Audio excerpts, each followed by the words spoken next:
Welcome, everyone, to This Week in the SFL, Week 5 edition, along with Paul Sarp. I'm Cameron Irvine, and this is Impact Monday. Tonight, it's Indianapolis and Minnesota, but first, we have a ton of action to recap around the SFL this week. Paul, good evening. How are you doing? Cam, I'm doing awesome. Ready to see some highlights, talk about some SFL, and watch an awesome game here in about an hour. We had 10 games, 10 really interesting games this week. Some teams on bye. We'll get to the standings for the first time this year towards the end of the show. Take a peek at Week 6.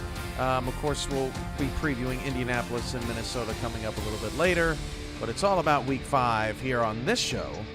And we are ready to rock. Let's start with headlines as we do every week. Or not.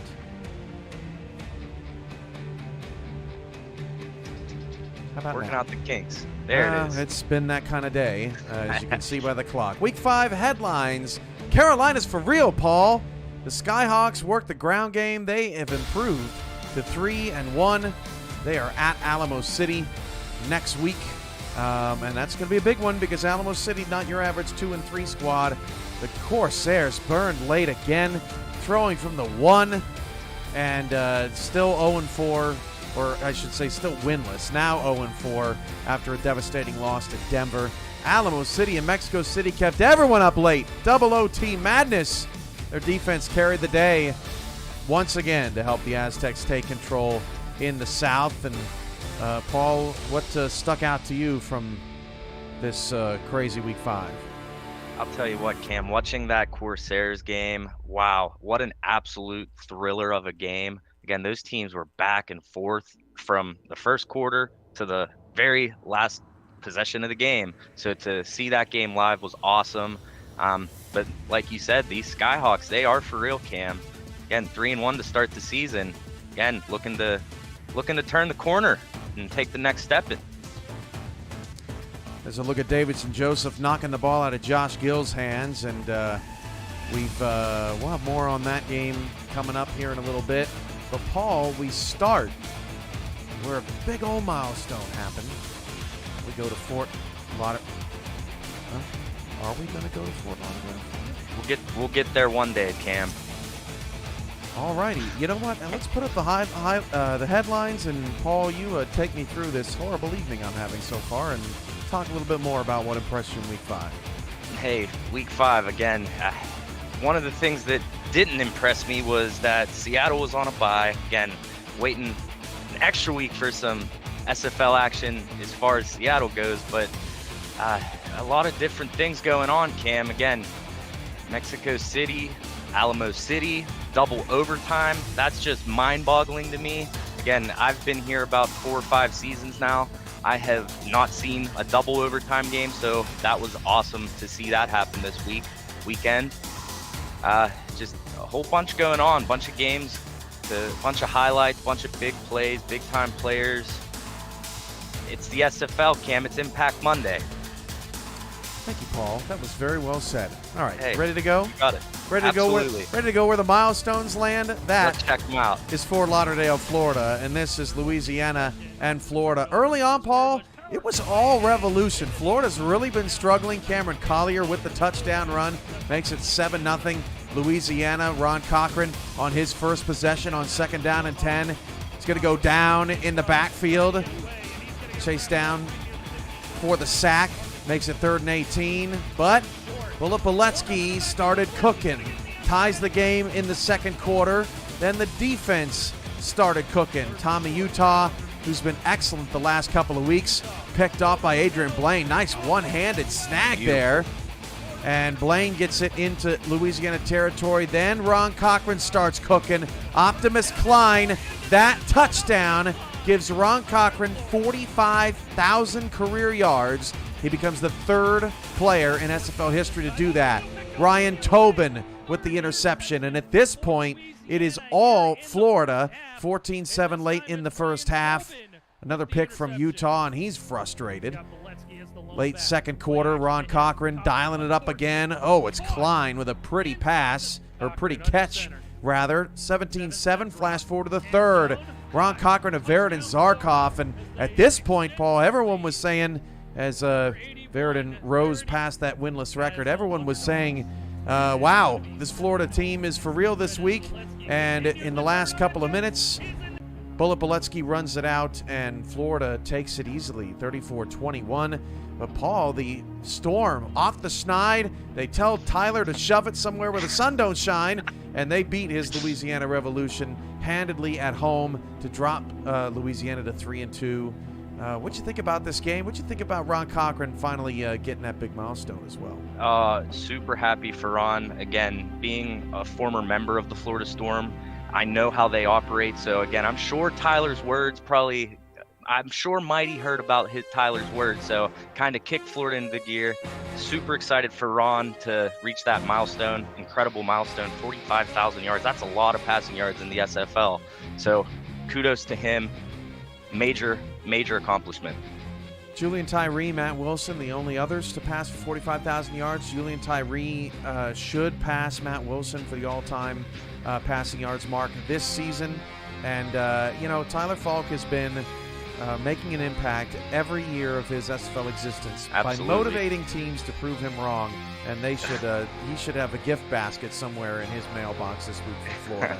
But, Paul, on the milestone topic, what's a favorite milestone of or favorite all-time achievement here by some of the greats in the SFL? So taking a look over all these records, again, every player that has a record in the SFL has earned it, but the one that stands out to me the most is got to be Rocco Marconi of the Indianapolis Maulers, season 4. 1 yard shy of 5,200 passing yards and 59 passing touchdowns. We're in season 20, Cam. This record's been held for 16 seasons now. To me, that's got to be the most impressive record. I got to say that, I got to stay in Florida and talk about Alex Dominguez, the 38 and a half sacks. I mean, I don't think anyone will ever catch him in all-time sacks. Wow. It seems like a record that's impossible to break, not only for in season, but as a total. Doug Day in the chat says, I thought Minnesota's Northwood Stadium. That is just another mistake here tonight, as my first drink of water went all over my shirt as well. And that was on Twitter earlier, but that's cool that you noticed just now and helped me out in the moment when I'm on live television. So it's all clicking tonight. But yeah, Alex Dominguez is just he was an impressive beast that season and has been through his entire career. And Paul, forgive me, you said Marconi, right? I did. Yeah, Marconi's record almost broken this past season, almost broken. But Marconi's still the holder of that. And hey, $5 super chat. That does make me feel better. RH video producer, the Storm is storming back, he says. Storming back, baby. And they're not out of it just yet. 1-4 on the season. Louisiana at 3-2. All right, more upsets. Carolina, D.C. from our nation's capital. End of the first quarter, 3-0 D.C. already, and Kevin Say doing what he does. And at this point in the game, Paul, it felt like, this was going to be same old Carolina because D.C. was doing whatever they wanted. And Kevin Say, again, we see him week after week make these big plays, and he can talk the talk, and he says what he says. And again, we're going to see that. Look at that, breaking off of 2 tacklers and outrunning another 3, 4, 5. Just beautiful play there by Kevin Say. Jeff Banfield in the chat with $5 super. Indianapolis Ramblers. I can't wait to see if there's even more smack talk in the chat tonight. This was a huge play for Carolina, Paul, because it was 2nd and long following a sack. Carolina had no momentum, 10-0, but Matt South puts a dot to Harish Prasad and then hits Xavier Solomon, the rookie, over the middle. And Carolina all of a sudden was starting to build some offensive momentum. Ike McBride shoulder charges John DeSantis, and Carolina's inside the 5-yard line where South will flip it out to Solomon for the touchdown. And Carolina, just before the half, built some momentum. Fast forward to the fourth quarter, 13-10 D.C. over Carolina. That pass hauled in by Chase Earl down to the 11-yard line. Matt South still wheeling and dealing, but the key to this game for Carolina was their 40 rushing attempts. But at the end of the day, Matt South with 2 touchdowns in the red zone. This one to his other tight end, Vince DeSantis. Carolina took a 17-13 lead. Disaster strikes for Josh Gill. He dropped a touchdown earlier. He fumbles that one. And Carolina is going to end up winning 17-13, but what a costly play there. Absolutely, and again, with that much time left in the game, fumbling the ball is one thing you do not want to do. Again, a nice catch, but just couldn't get two hands to secure the ball, and unfortunately, he lost control of the ball and turned the ball over and sealed the deal for Carolina to take home the victory. Skyhawks moved to 3-1, DC 2-3. They're in a bit of trouble, but it's still early on in the season. How about over in Vancouver Friday night with a big shocker? But early in the game, it looked like Brett Killian was going to get his 100th until he didn't. Tackled at the 8-yard line. Portland up 7-0 after Ezekiel Love ran all over them in their first possession. Vancouver would strike back. 2nd and goal from the 3. Christian Brown finds Chris Curtis in the end zone to tie the game up. Jeff Banfield with a $5 super. Hashtag Flight for Life. 10-7. Portland's up. Cyrus Jive dialing it up. It was a lot of Ezekiel Love in that first half, but Gavin Bouvette with the touchdown there for the Fleet. Now, Ezekiel Love really turning on the Jets at the end of the first half, gets Portland into field goal range. They tack on a field goal, and before we hit the locker room, 20-7, Portland. But Robert Redford puts the spin cycle on the Fleet and gets Vancouver back in the game with a huge touchdown, 20-14. He was so tired at the end of the play, took a little tiger snooze. Fourth quarter, Christian Brown in the end zone, pass deflected. Mel Davis, huge stop there for Portland because it resulted in just a field goal. Christian Brown trying to take the lead, looking for someone to get open, is sacked. That brings up 3rd down and 21 for the Legion, still down 3. But then another milestone. Christian Brown, a rainbow to Brett Killian, his 100th career touchdown, and Vancouver took the lead, 24-20. At this point, Paul, it felt like Portland had blown it again in Vancouver, and the Legion were going to escape. Again, and at this point, when you have Brett Killian, and you got to at least double cover him because you know what he can do on a field. So, beautiful pass, beautiful catch, and a beautiful touchdown. 5 minutes to go. Christian Brown throws a costly interception, and then Cyrus Jive goes to work. What a dot to Benjamin Warner down to the 4-yard line. 2 minutes to go, down 4, inside the 5. What do? You give it to your bell cow, and Ezekiel Love scores, and Portland takes the lead, 27-24. One last chance for Vancouver. Brown on 2nd and 10. Got to get something going quick. That is going the other way, the wrong way. Sack, 3rd and 17. Next play for Brown. Brown over the middle, hauled in by Chris Curtis, so Vancouver rushes quickly to the line. Brown down the field again. What is Portland doing? They better catch him. Oh, they do. Curtis down at the 12. Vancouver not making it easy on Portland. Fleet got the blood pressure boiling. Christian Brown throws a pick. Dale McClain takes it away. Oh, an unbelievable finish. Portland beats Vancouver 27-24. And let's hear from Gavin Bouvette, or Gavin Bouvette on the touchdown. Jacob Bouvette, the owner of Portland, after the huge victory as Portland takes over the Pacific. Ashley Jackson, take it away. Welcome back to PGI, and we are back with Mr. Jake Bouvette, a very good friend of mine. He is the owner of the Portland Fleet. How are you doing, sir? I'm good, Ashley. How are you? Doing fantastic, and you guys have been doing fantastic on the field, I see. I think head coach Mel Davis got you guys in a good spot, especially with that win over Vancouver. Oh, most definitely, Ashley. You know, here in Portland, it's one game at a time, one foot in front of the other, and we're just doing what needs to be done this season. Indeed. So how does it feel to take control of your own destiny after that one? You know, Ashley, it feels amazing, actually, to be in control of your own destiny. But truly, any team in this league is in control of their own destiny. So, you know, it's just a matter of how you control it. And getting one up in Vancouver, removing that goose egg, it's an amazing feeling in the locker room. And it's truly my second time beating Vancouver. Once was a head coach and an offensive coordinator in Denver, and then Mel got that monkey off of his back also. Absolutely. One more question for you. So, how does it feel? What was that transition like coming from Denver over to Portland? It was pretty smooth, coming from Denver over to Portland. JV helped me out tremendously, and showed me what a great organization is. And here we are in Portland.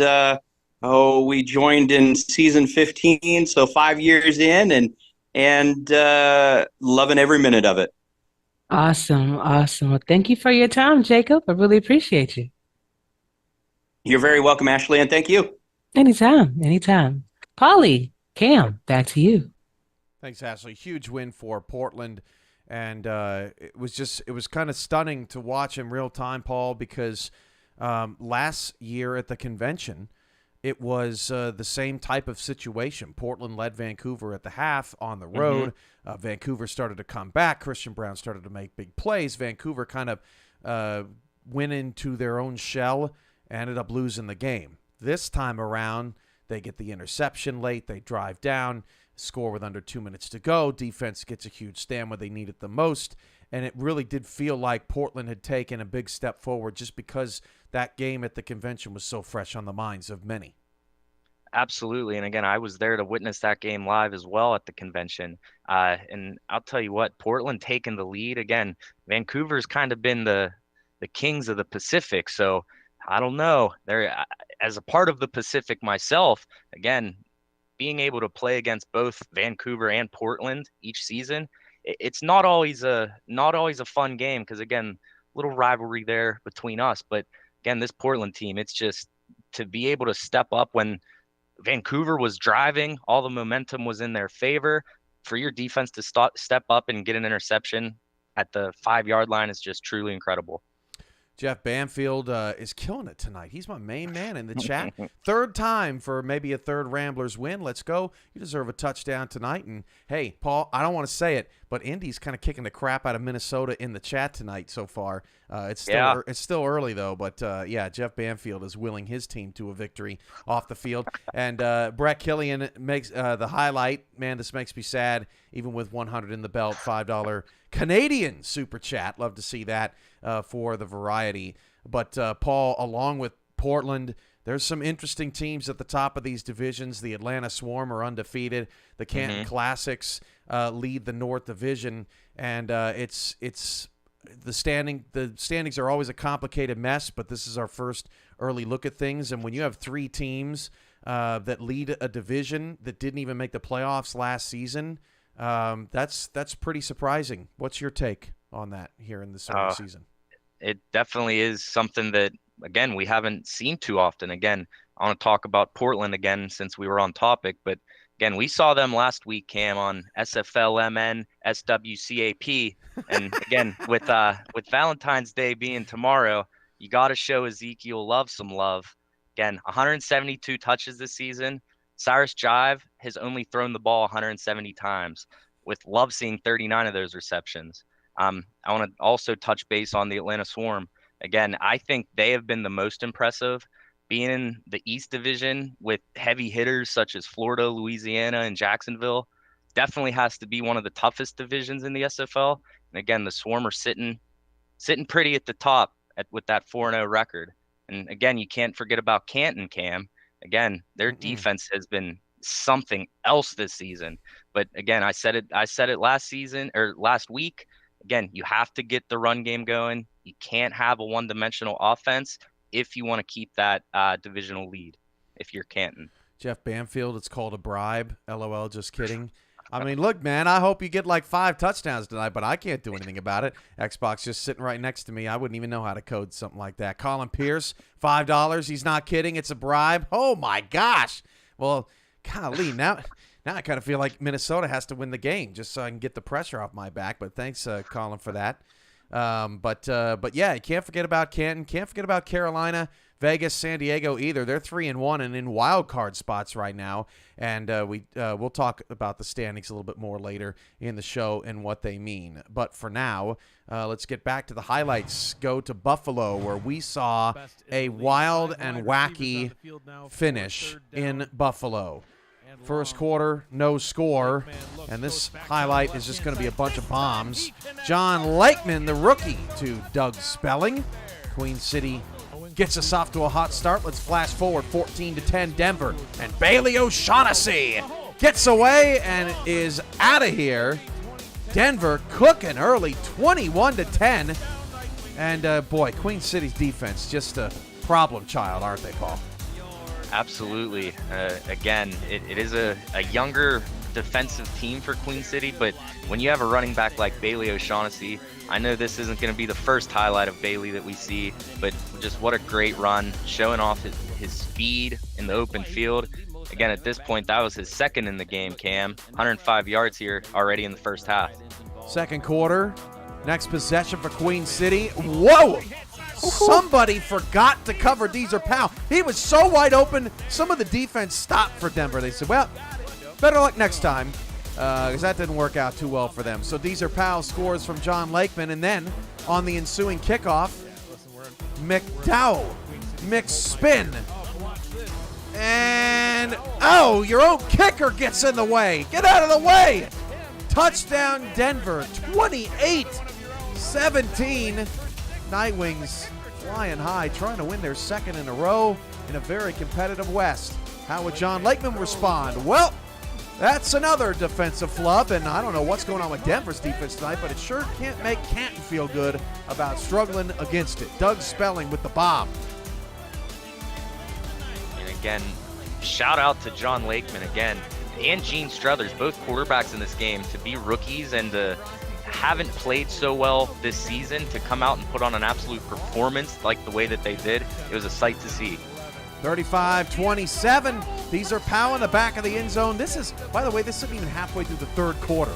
That is good, but the two-point conversion was not. Remember that for later. 35-33, ensuing kickoff. McDowell going to do it again. No fumble! So he gets a touchdown, but then he gives it away 1 quarter later, and Queen City now has a chance to regain the lead. Again, trying to hold on to the lead. You got a 2-point lead here. Again, you just scored. You got to be more careful with the ball. Again, on the kick return, you just got to hold on to the ball. So, Queen City on a 3rd down and 7. It gets a jump ball to Tony Zoma down inside the 3, and when a guy gets that close to the end zone, well, you got to just feed him. Watch the slot, back corner, wide open, just tips it in there. 39-35, now 40-35. Now Jets 0, piling it in, down 41-40.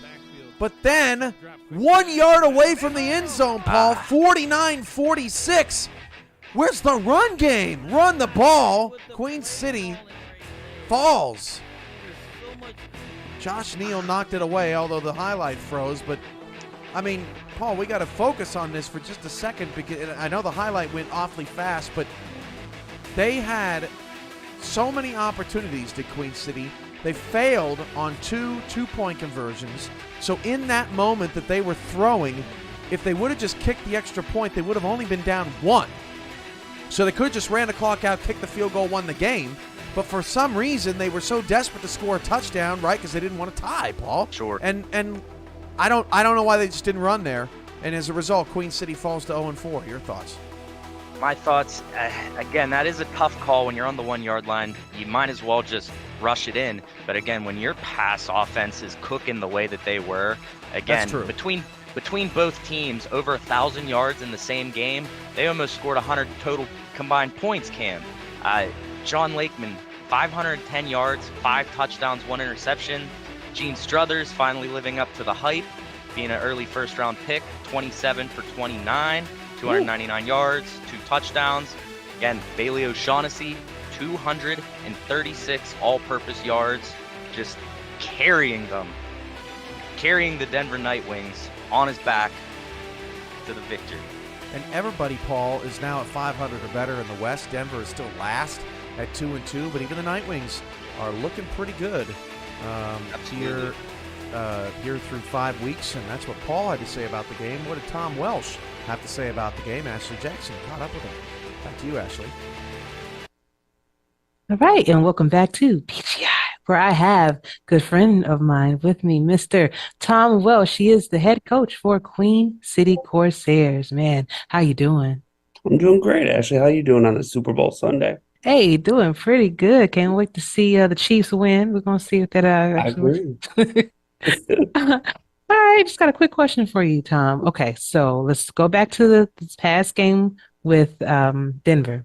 hmm 26 seconds left in the fourth quarter. You see Jet Zero fall back to pass the ball on second down and goal, and he throws the interception. What went through your mind at that moment? Because you guys are in that game.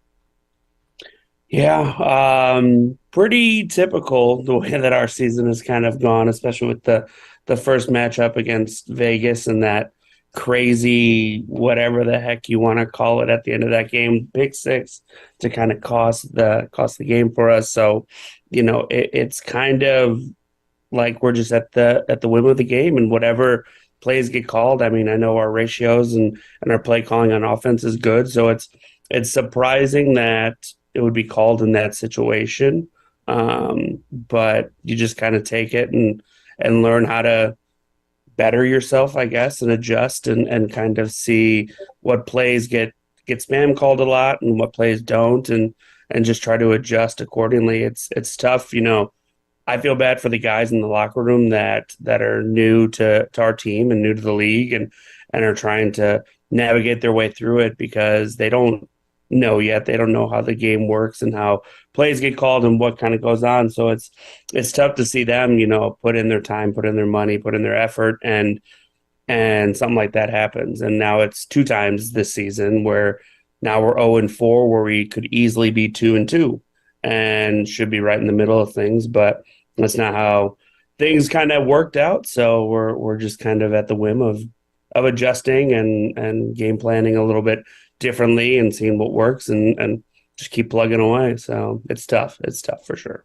Definitely. But you're the Queen City Corsairs, we'll have won the big show 4 times. I'm sure you'll Yep. get back there, all right? That's the plan and that's the goal. So we just need keep the guys happy and keep the guys going and we'll get there. We'll get there again. Indeed. Tom, thanks for your time. I really appreciate that, brother. My pleasure, Ashley. Thank you. Anytime. Cam, Paulie, back to you. Thank you, Ashley. And that sounds like a coach that's just a little dumbfounded, Paul. We go back to week 1, that crazy result at the end of the game where they had Vegas, and then they just kind of blew it. Justin Reside dashes their hopes of a week 1 win, and then you got this win or this loss this week, and 0-4 is tough. What do you do after Absolutely. that? And especially with such a young team, it's going to be critical to keep the morale up for sure. Yeah, again, it's something that I'm familiar with, not winning a lot of games, but you just got to keep your head down, keep grinding, keep putting the time in, keep putting the work in, and just keep fighting every week that you go out and play on the field. Again, coaches game planning all week long for the game, and then players just got to go out and execute the game plan. And Queen City's right there. They're not getting necessarily blown out of every game. Again, just a couple plays away from winning a couple games so far this season. Mickey Malillo with the $4.99 super chat. Have we figured out what a rambler is yet? Hashtag Stomp Indy. Ouch. If you're watching this on Next Level Sports, by the way, and you're wondering what is a super chat or what are we talking about, on our YouTube channel, youtube.com/simulationfl, people are interacting and engaging with Paul and I in the chat, and it's a fun part of the show. Sometimes it makes things go a little sideways, but we like a little sideways in life. Before we move on, Paul, speaking of sideways, the 2 Denver wins could not be more opposite of each other. They beat Canton 12-3, and then they beat Queen City 49-46. What do you make of this 2-2 Nightwings team? What does that tell you? I think I know what it tells me, but I'm interested to hear what it tells you. As far as what it tells me that they're a team that they obviously know how to win games. Again, you can win a game with your defense and your kicker scoring your only 12 points of the game, and then you can win games with your offense. On the flip side of 12, you're dropping 49 in back-to-back weeks. So again, they're a team that can win. It's just a matter of if they can stay consistent while they're doing it. Yeah, I think what I've learned over the last couple of wins is if you put Gene Struthers in a position where he's not going to turn the ball over, then Denver is a pretty great team. But Absolutely. what they don't do well is they don't overcome adversity very well because they, if they're not being efficient, if they're giving their opponents great field position and they're constantly behind the 8 ball, Denver may not necessarily be one of the more resilient teams in the league. But if they're confident in themselves, they're not turning the ball over there, and they're not beating themselves, they can go out and beat just about anybody in the league. And Denver definitely looks improved so far this season. We'll see what they do over the last 8. Back to the highlights. Alamo City and Mexico City. Trust me, we did not forget. End of the first quarter, 3-3, and Ace Fennick connects with Deuce Fennick for the touchdown. Another one of those instances. We saw this a lot this week, Paul, where it's just like, well, I guess nobody's going to guard him. How about Phoenix Jones? Let's check in on this Mexico City Aztec offense that's really been struggling, and Phoenix Jones gets him down to the Alamo City 39-yard line. Next play, Jordan Syke gets the pass game going. That pass caught by Nick Lockett. 13 receptions in this game. He was unbelievable. Second and goal from the 1. Syke, Bentley scores. We're all knotted up at 10. Fast forward. Third quarter, 20-13, Alamo City. Jordan Syke into the end zone. Wow, what a beautiful pass to Jason Bartley. And now we're tied at 20 in the third. Fennick is picked off.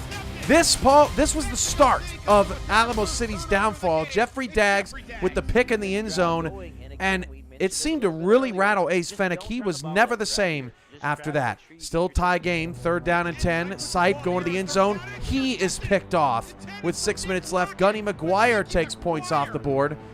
It's incredible, Paul, that this game, both teams were held under 30 the way these offenses were playing through the first 3.5 quarters. Ace Fennick is picked off again. Liam Ryan gets up, gets moving. Under 5 to go, and Mexico City would get a field goal. So would Alamo City on their next possession. Right at the end of the game. Oh, Albert Begin with the pick. What are you doing, Jordan Syke? This had me nervous, Paul, watching this. Alamo City almost won the game right there. Yeah, to almost win the game with a walk-off interception. Again, you got to take a shot a little deeper than that with that amount of time on the clock. And again, Mexico City very thankful to see overtime, and I am sure they're glad that that was not returned for a touchdown. So to overtime we go. After Alamo City had 17 points in the first half, they managed just 6 after that, thanks to Bernard Patterson and Dan Tritz, who combined for nearly 6 sacks all on their own. 4-yard loss put Alamo City behind the 8 ball. And that's important because on the very next play, Ace Fennick is picked off by Jermaine Menefield. Great hit by Gerard Brody to jar the ball loose, and somebody's got to tackle this guy because he gets into scoring position, and that allows Chaz Blackwater to come on and kick a field goal. But wait, because, Paul, as you'll see on the next play, it wasn't as easy as it seems, but great play by Menefield. A great interception. Again, you're in overtime, trying to win the game. These defenses are playing the way that they are. No one wants to let up any points. Just awesome to see. Oh, Jordan Syke can't put Blackwater on the field because Barr gets the sack. But all's well that ends well. Mexico City gets a stop. Ray Bentley gets right back into field goal range. This time, Paul, they don't get sacked out of field goal range. Chaz Blackwater in double overtime finally gets a chance to put Alamo City away. Mexico City takes over the South. Ramos Lynn, Ashley Jackson. What do you have to say? All right, and we are back with PGI. And I have another good friend of mine, Mr. Ramos Lynn. He is the head coach for Mexico City Aztecs. How are you doing, sir? I'm great. Another great week of SFL action. Yes. This team cannot give me a comfortable win. I just got to suffer every single day when we plays, but doing great, Ash. Hey, sitting at 3-2 is not bad, though, you know? Yeah, it's pretty good. It's pretty good. Definitely. So my question to you is, how has the transition been for you thus far, configuring an offensive game plan without Mac Daggs and without our beloved Matt Wilson? Yeah, I mean, really, the game plan hasn't changed a whole lot because we do have that kind of trust for Jordan and for Bill Yeah. at the quarterback and tight end positions respectively. So really, I mean, Jordan, it's hard to compare anybody to Matt, but he's also a left-handed quarterback. He's also somebody who can deliver the ball precisely and on time. And for Bill, he has been learning, under Mike Dax for a couple seasons prior to this one. So, with his progression and the way he has been evolving in this offense, the game plan hasn't changed a whole lot, to be honest. And they're doing some great work. Awesome. Well, I do wish that you guys keep up that good work. Hopefully we'll see each other in playoff run and give you a run for your money like you always give us. Yeah. It's always great when we face against you guys. Indeed. Ramos, thank you for your time. Thank you. Anytime, brother. All right, Cam. Paul. Back to you. Yes, we got it. Sorry, Ashley. Back to the highlights, huh? Instead of us. Nobody wants to look at us. Tulsa and Sioux Falls. This was low-key one of the best games of the weekend. May not have had the biggest crowd watching like Denver and Queen City, but it was pretty great. Douglas Brown with the touchdown there in the first quarter puts Tulsa up 7-0. How would Sioux Falls respond? Julian Tyree hits Noe Terrasis for the score, and we are all knotted up at 7. Just got in. Dirty Bird. Oh, we can always appreciate that. Fireworks behind Mount Rushmore. Beautiful sights in Sioux Falls, South Dakota. Second quarter. JQ, his turn. Out of the shotgun, second down and 10. Fires down the field, hauls that in. Got Tulsa on the move. DJ Bandit with the catch, former Vulture. Champion Vulture. Douglas Brown off the right side. Touchdown, 14-7. Tulsa regains the lead. Desperados beat Sioux Falls in the last week of the regular season last season, but still failed to make the playoffs. Julian Tyree, there it is again, Paul. Wide open. K. Marion trots into the end zone, and we're all tied at 14 just before the half. Fourth quarter, 20-17. Douglas Brown smashed by A.J. Levy. How often do you see -5 yards on a run play? That put Tulsa behind the sticks. Third down and 15.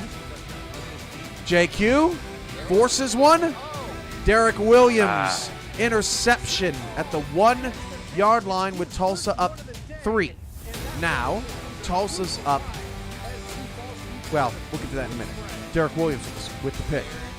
Yeah, and we're going to see here on this interception again, that Julian Tyree might have been, not Julian Tyree, but that almost might have been able to be completed, just a little more loft on the pass. He had an open receiver, just couldn't get enough arc on the pass and just was tipped and intercepted. Tulsa still are up 3, and they throw another interception inside the 5-yard line. Jason Williams takes advantage of a stacked box.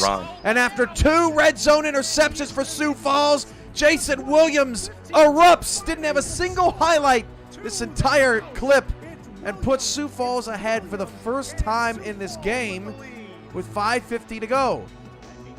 Tulsa would not have a Portland-like comeback because Jason Williams is still going. Look at the blocking down the field. It's a big old lineman.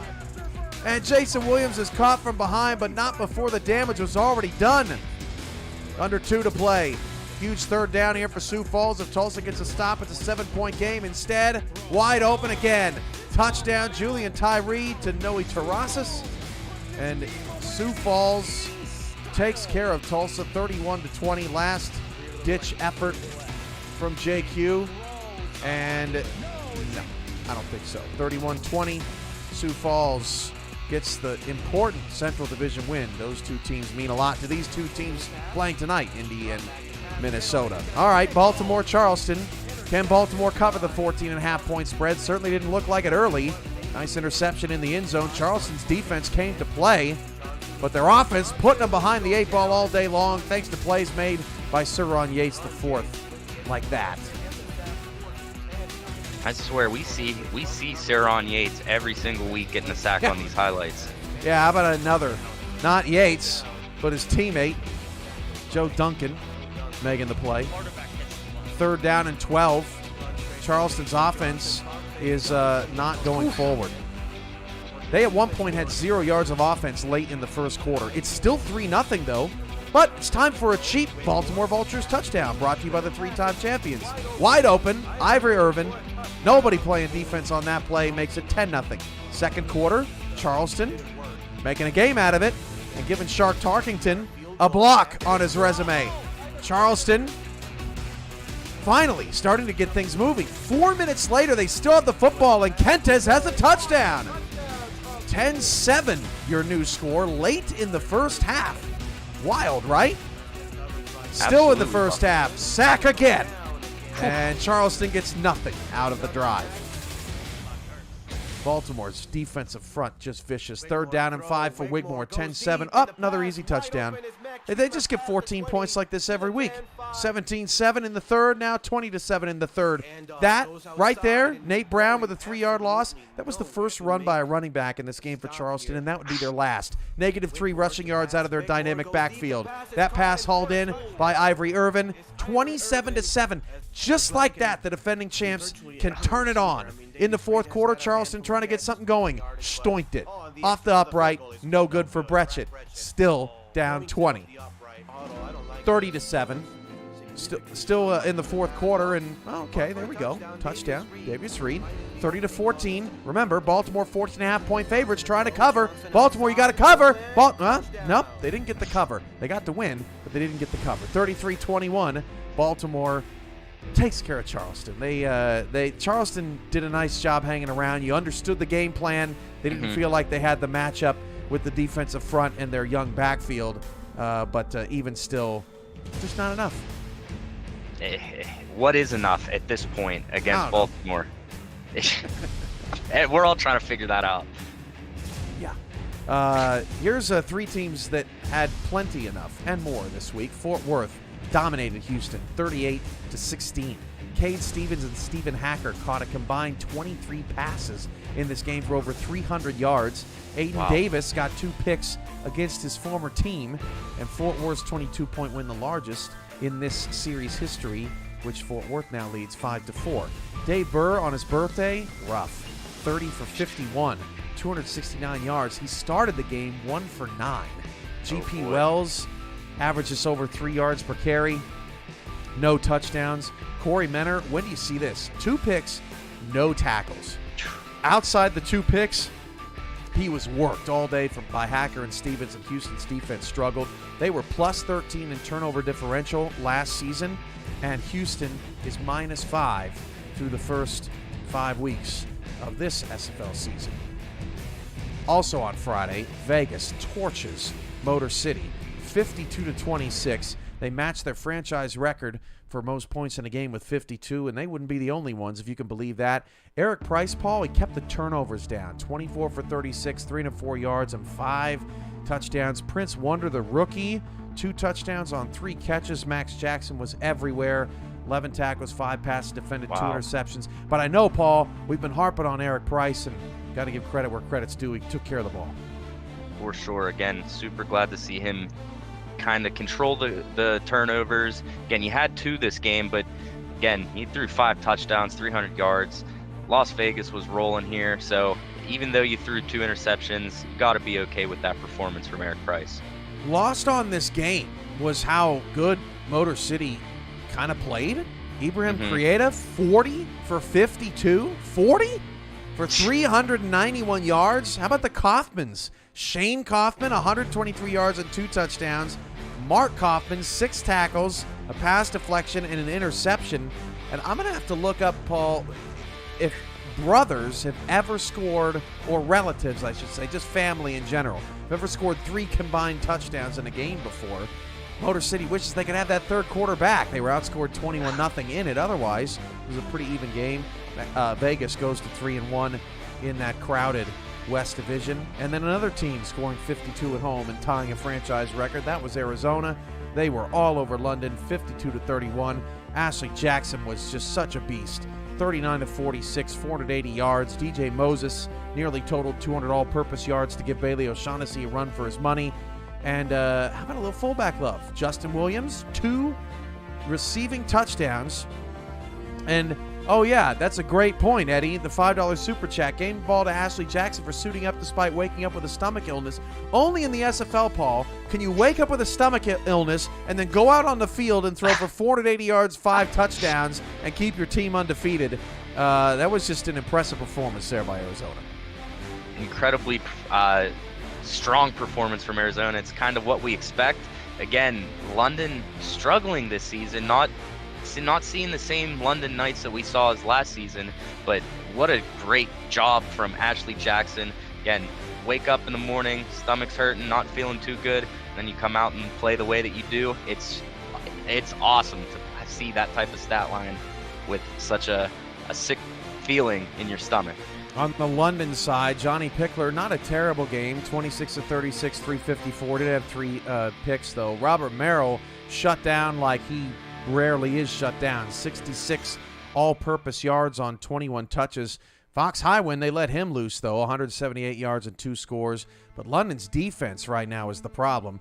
468.5 yards per game given up this season. Ooh. That is the most, and that may be the most, well, San Diego was pretty rough last season, but that might be the most in a long time if London cannot get it fixed and get it together. So that's a look at some highlights around the league. Let's take a peek at week 6 on Saturday. It starts with a 6-pack of games. We start with Denver, London. With Denver playing some good football, London better not take them lightly, or Denver's going to end up above 500. San Diego, another West team, is on the road against a North team. They're playing Canton. Can't wait to see what Canton's great defense does against this Mavericks team. That's going to be a really interesting game. LA and Tulsa is your next level sports game next Saturday. Los Angeles trying to save their season. You'll see in the standings coming up. I don't think 6 wins is going to be enough. That means you got to get 7. That means you can't lose more than 5. LA's 0-4. They got to figure out how to turn it around. And they actually have never been to Tulsa. So that's going to be an interesting matchup there. Charleston, Fort Worth. Baltimore's at Houston. And then sneaky good game in the nightcap. Jacksonville at Seattle. Battle of purple supremacy. And Jacksonville's going the wrong way. They've lost 2 in a row. Seattle's going the right way. They won last week. Outside the Seattle game, Paul, which game's on your radar on Saturday? As far as the ones I'm seeing, again, I'm seeing DC Dragons in the Aztecs for week 6. Scorpions Fury. Again, Los Angeles, excited to see them play, see if they can get their first win. Sioux Falls in Atlanta, seeing if Atlanta can go 5-0. So it's going to be an exciting week, and I can't wait to see it all happen. Yeah, Sunday, Paul, you mentioned D.C. and Mexico City. This is the day where I feel like the SFL's turned into soccer. Queen City, Motor City, Alamo City, Mexico City all play on the same day. 3 of them are at home. And then you got Arizona, Vegas in the nightcap, which that, for right now, once again, is for first place in the West. San Diego's 3-1, even though, or they are third in the division, even though they are 3-1. That D.C. Mexico City game's always good. Carolina, Alamo City is sneaky good. And Queen City and Motor City, somebody's just got to get right, and hoping that they get right next week. So one last look at the standings before we get to our Monday night preview here tonight. But it's important to note the division leaders. You got Portland with the head-to-head over Vancouver. That drops Vancouver into 11 at the moment. And then you've got Atlanta, Canton also in there. Arizona is the only 5-0 team. Excuse me, they have not had their bye. Atlanta and Baltimore have. We'll see Atlanta next Monday night in the Impact Monday game with Sioux Falls. Speaking of the Sparrows, they are right on the outside looking in right now at 2-2, but nobody that is at or below 500 is currently in the playoffs at the moment. Carolina holds that top wild card spot, the only wild card team who could potentially get a home game, but right now Canton with a 2-2 record. Actually, they are the only team that's not above 500, but they're winning a pretty bad North Division right now, Paul, and that's going to make them feel pretty good. For sure. Again, looking at these standings, there's a lot of good teams left at the top, obviously. And again, there's great teams that aren't listed here that they very well can make a late season run and find themselves now in this updated graphic and fighting for a playoff spot. Possibly might win a playoff game. Again, it's the SFL, Cam. A lot can happen. Things can change at the snap of a finger. And there's still so many weeks of great football to be played. This has been Let's try that again. This has been This Week in the SFL, Week 5 edition, here on this beautiful Monday from SFL studios and headquarters and all around the world. We're getting ready for Indianapolis and Minnesota. For Next Level Sports fans, you may be turning to other programming right now, but for the SFL, we'll be right back to preview Indianapolis and Minnesota. Give Paul and I a quick chance to catch our breath, and we'll be with you momentarily.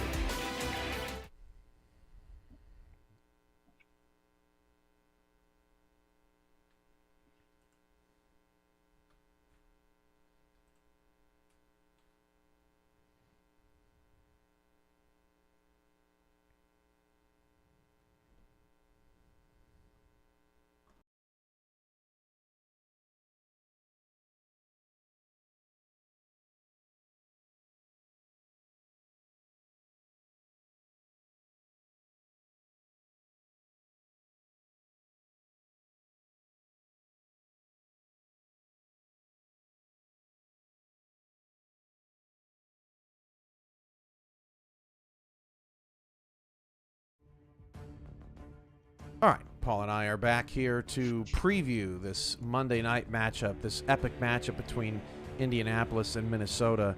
And I'm just now realizing, Paul, that I did not get, we're going to do this pretty rough. I did not get these tweets embedded. We were going to try and determine who won this Twitter war. But you know what? We're going to do things on the fly. And that doesn't look good. That's not what I wanted. Let's go here. All right, let's start. Okay, Minnesota Indy. We're trying to figure out who's winning this battle. Oh, that's pretty brutal. That was in 5 days. A little old timey. Is that before sound in movies? What, It might be. Yeah, trying to wind up the car. Yeah, that didn't work. Well, how would Indy respond? They would respond with, today is hashtag National Poop Day, and your Ramblers are in the place where all Earth's bowel movements flow to Northwood Stadium. They got the stadium name right. Oof. In St. Paul, Minnesota. We take on our bitter rivals on Monday Night Football. It's hashtag smells funky, hashtag need a tetanus shot, and they put smelly Sasquatches on the graphic there. How would Minnesota respond? It's game day. We host the Indy Ramblers tonight in beautiful Northwood Stadium. We thought we'd match our visiting locker room conditions with something that resembled their on-the-field play, but we guess they didn't appreciate it. And then I guess a car that's has a smoking engine up front. Indy, last laugh, ? Calling all Rambler fans, head down to the Snake Pit today to get your Legend Mountain oysters to hang from your rear-view mirror. The only way a Rambler sees a Sasquatch is through the rearview mirror. When we kill the Legend tonight, MNF coming at you. So, Paul, with all that, considering all that, you get to decide the fate of these two teams tonight. Who wins the Twitter battle? Unequivocally. Oh boy. It's just your vote. That's it. My vote. So again, I love the trash talking between the two teams. Again, this is one of the best rivalries we have. Both of these teams were brand new teams last season, and it's already up there on the SFL rivalry list. But as far as who won the Twitter war, I gotta give it to the Indianapolis Ramblers. Oh. They had a whole press conference, and we unfortunately don't have the time to see that. A bonus tweet that Paul found. Had a whole press conference on it. Okay. A whole press conference. So I got to give my vote to Indianapolis. Again, Minnesota, they did hold their own, though. They weren't holding back anything. Again, these two teams, I know Valentine's Day is tomorrow, Cam, but again, not a whole lot of love between these two teams, and I can't wait for this game to start. I'm super excited and super pumped to see who wins and who's going to take the lead in this early rivalry. You know who else is super pumped? The man behind the press conference. That is that's Chad Rowland, and Ashley Jackson spoke with him before the game. Back to you. All right. Welcome back to PGI. And I am here with another great friend of mine, Mr. Chad Rowland. He is owner of the Indianapolis Ramblers that have a fantastic game coming up tonight. Exciting ball to watch. This is one of my favorite matchups because of how you guys always interact on Twitter, how you guys always interact in Discord. But you guys in Indy are sitting at 2-2, and the Legends are currently at 3-1. So What is your formula for success tonight? Yeah, thanks for having me, AJ. First off, we really gotta just stick to our game plan, right? We've done a very good job so far this season. We got to limit what damage Colin Hart can do to us, and then also try to maintain that passing attack at the same time. Johnny Reno's had a really great season so far, so I think if the defense steps up and plays really well, I just don't see them really beating us in that situation. Mm, got it. Do you have anything to say to your opponents right now that you have the time? No, I mean, it should be a great game one way or another. They're, going into Minnesota, you're in the middle of the woods. You don't know where you are, right? They're just a bunch of little fur balls running around doing whatever. Not really scared of them. They're like cute little puppies, right? Like cute little puppies. But no, I got nothing for them. I mean, we're going to see them on the field. We'll kick their ass and go from there. Hey, sounds good. Sounds good, Coach. Talk to you very soon, Chad. All right, sounds good. Good luck tonight. All right. There's one thing that Chad knows. He knows how to talk, Paul. And you know who else knows how to talk? Mike O'Neill. Let's see what he has to say about Indy and Minnesota tonight.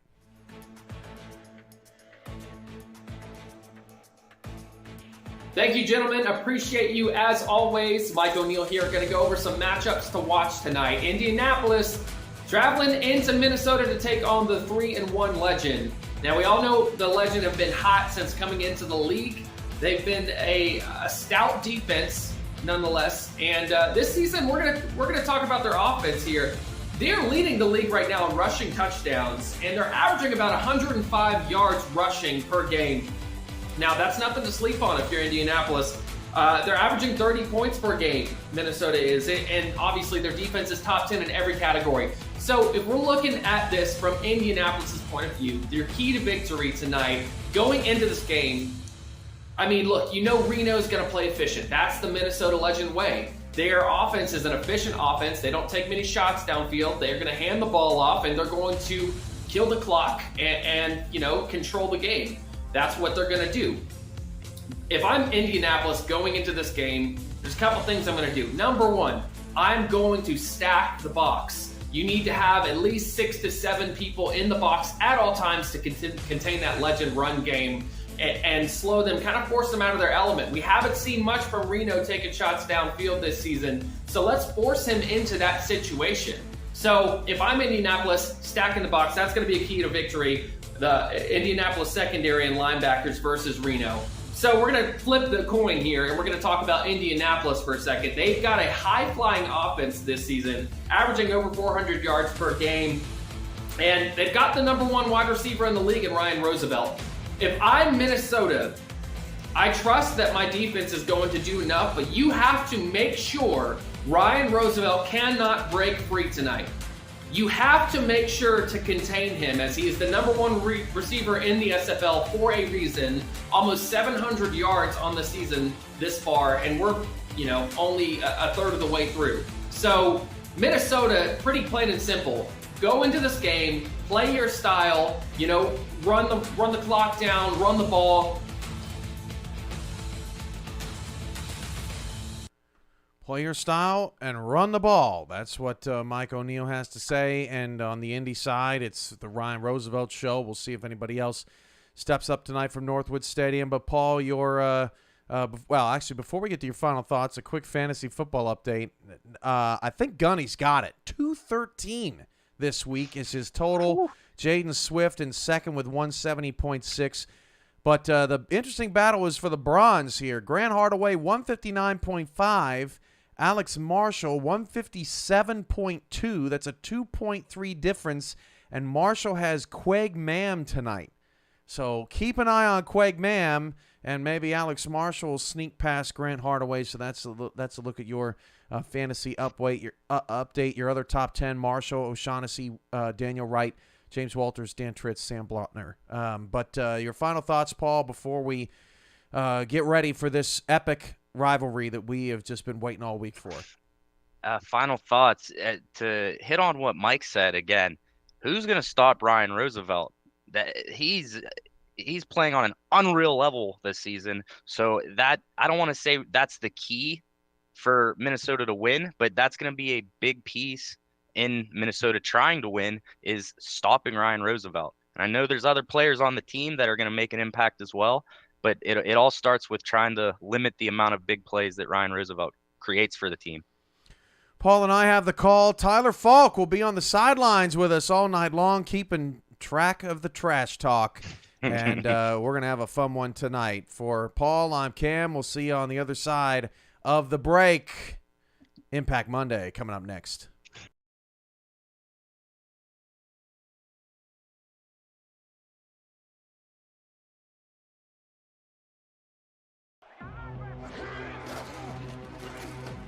And Marconi escapes pressure and throws an interception, and Grayson will return it for a touchdown.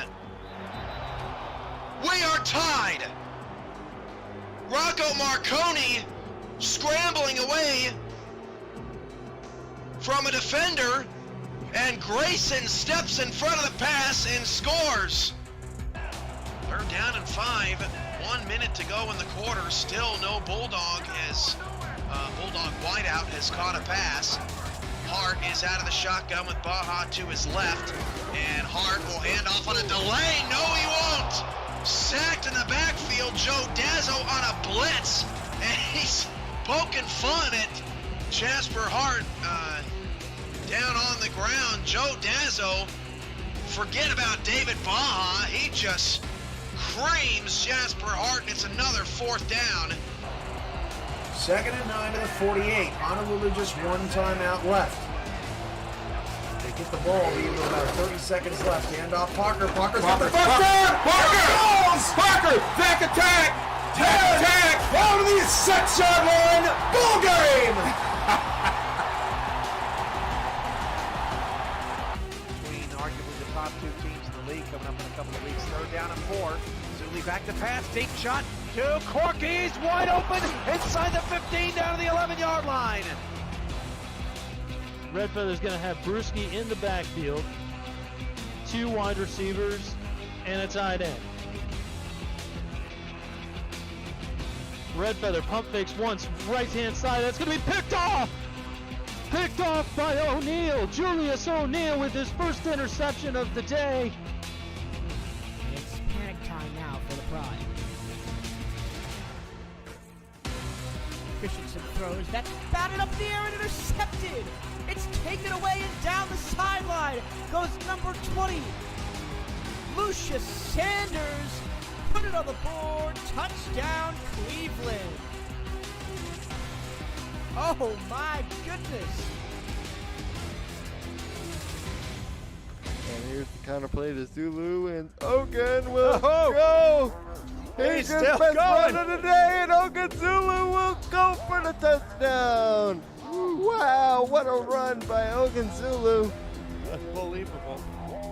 Man, they're being very precise, like exactly what you wanted them coming out of the half. And Pickler dropping back. He's going to fire deep, and it's going to be caught.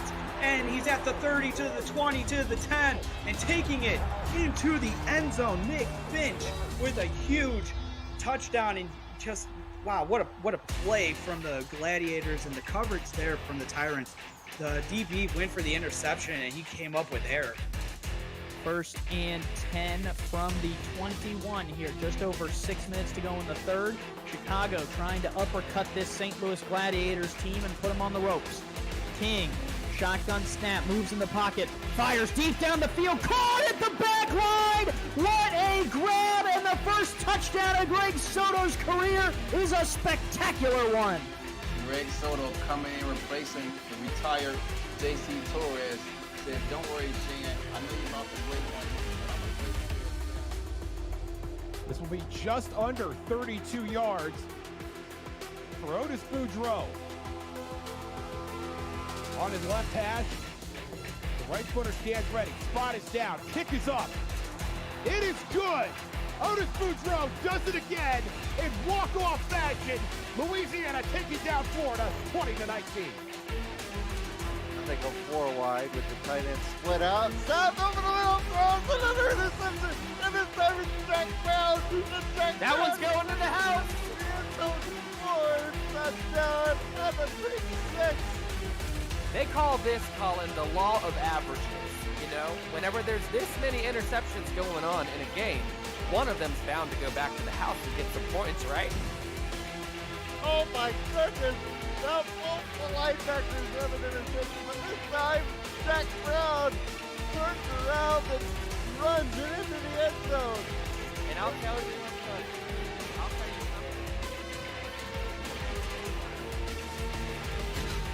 Deep drop for Dunhill. He's going to lob it deep. It's going to be caught. No one around him. He's going to be in. Touchdown. Forward Toros. Stephen Hacker does the robot and gets us off flying. Welcome to St. Paul, Minnesota, where earlier today it was bright and sunny. Snow's coming in tomorrow. Not tonight, though. 37 and clear skies for this rivalry match between the Indianapolis Ramblers and the Minnesota Legend in the Central. In prime time, not Saturday, it's Monday night. Impact Monday here on SFL YouTube, along with Paul Sarp. I'm Cameron Irvine, Rochelle Colston, Jack Brown on stats tonight. This is going to be a great one, Paul. Oh yeah, I expect nothing less. Again, these teams just entering the league last season. Again, there's a lot of history in this short amount of time between these two teams. Again, not a whole lot of love between the two teams on the field, but off of the field, I'm sure it's nothing but love between these two teams. Excited to see this game play out and see who's going to take the lead in this early rivalry and who's going to win the second game. Both tied 1-1 right now.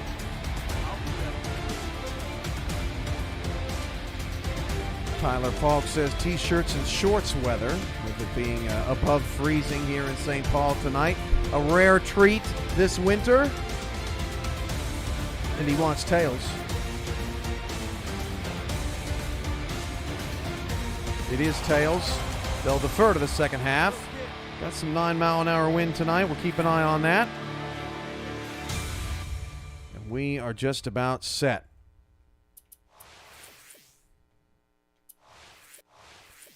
Again, Tyler Falk will be our sideline eyes and ears tonight. All evening long.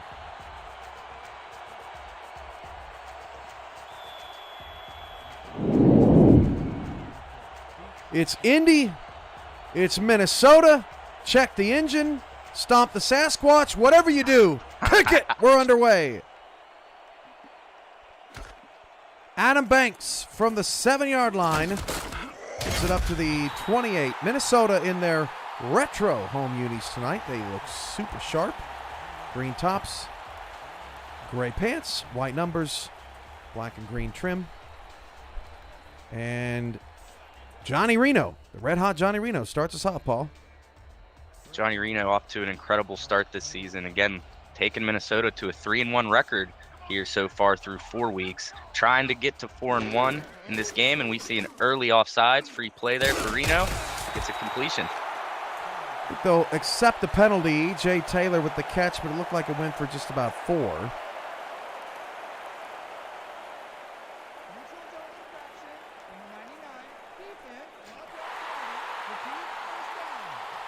Looks like they are going to accept that one. Will be an first and extra 5. yard there. Jabril Curse jumps offside for the Ramblers. Ramblers in the dark gray helmets with the red eye, white tops, gray bottoms, red trim. So 1st and 5. Game starts with an offside tonight.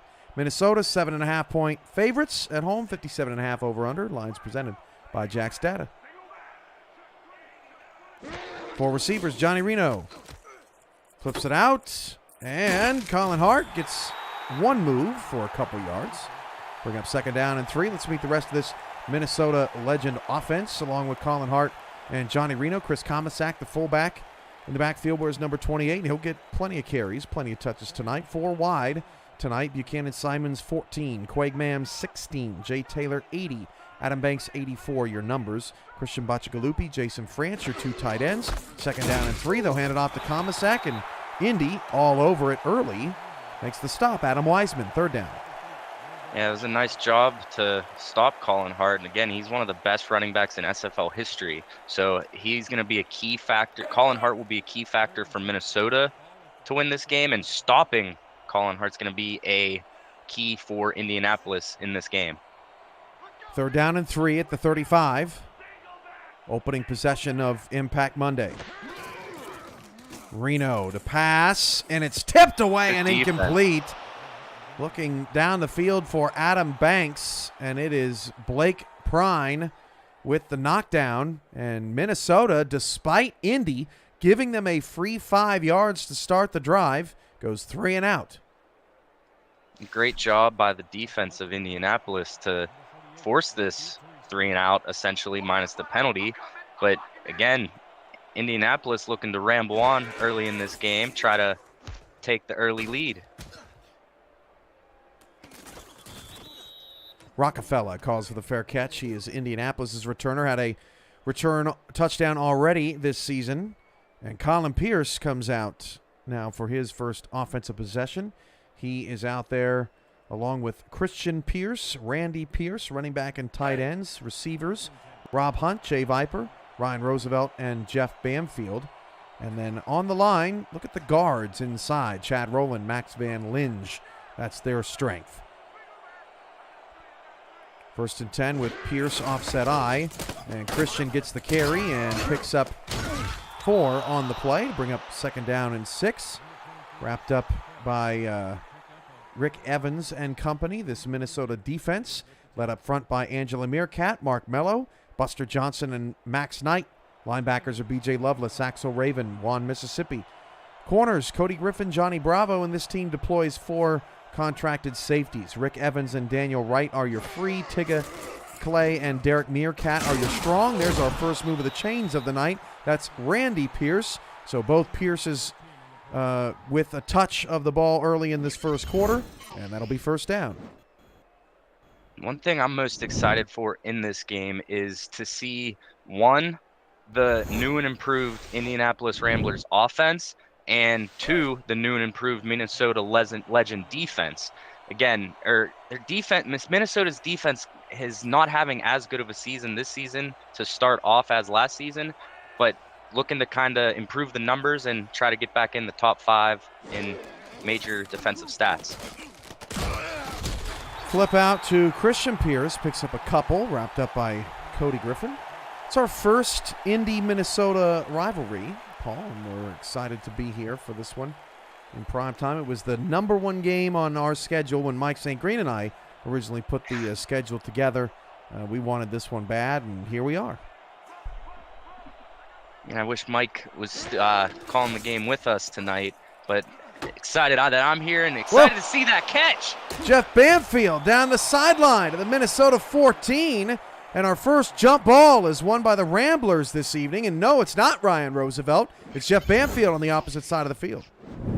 And there's Jeff Banfield again, throwing a couple super chats in there tonight, making an impact here in this first quarter. What a nice catch to go up and grab that and just get the Ramblers in field goal position and inside the red zone. I don't know if you would want Mike St. Green calling the game with us. He's a attention sucker, and I don't know how that dynamic would work. We should try it sometime. Colin outside to Christian, and Christian Pierce will only pick up a couple. Minnesota looks pretty good in the flats so far. Axel Raven with the tackle. And great job again after that big catch by Banfield to kind of slow the game back down, back to the pace that you want to play, rather than letting Indianapolis take over and control the game clock themselves. Hand off to Christian Pierce, lost 1. Indy has about half their team right now in their voice chat locker room, all watching together as a squad, as they typically do. But a critical 3rd and 9 coming up here. And I'm curious to see what the call is going to be. Are they going to take a shot here for the end zone, or just try to do a little out route to get the 1st down, move the chains? Got 3-on-3 top of the screen here, and a sack from behind. Max Knight blew up that play, completely beat his man, and that will force Indy to settle for an early field goal. Again, to take the early lead here to start the game. You can't be mad at 3 points. You definitely want to get 7, but Indianapolis taking the lead. I'm sure they're happy with this result. Max Knight beat the center, Al Unzer. That'll bring on Indy's kicker, Top Kiefer. Signed in week 2, 33-yard chip shot is good. And Indianapolis is on the board first, 3-0 over the Minnesota Legend. I want to rewind back a little to Max Knight. What a great way to just, like you said, blow up that entire play, getting his 32nd sack in his career. Great job and a great time to show up early and make an impact. Indy, 8 plays, 51 yards, 33-yard field goal. 4 for 4 passing for Colin Pierce to start, but the run game struggled to get moving. Minnesota, after an electric 3 weeks of near-perfect offense, really struggled last week in a 23-13 loss in Vancouver.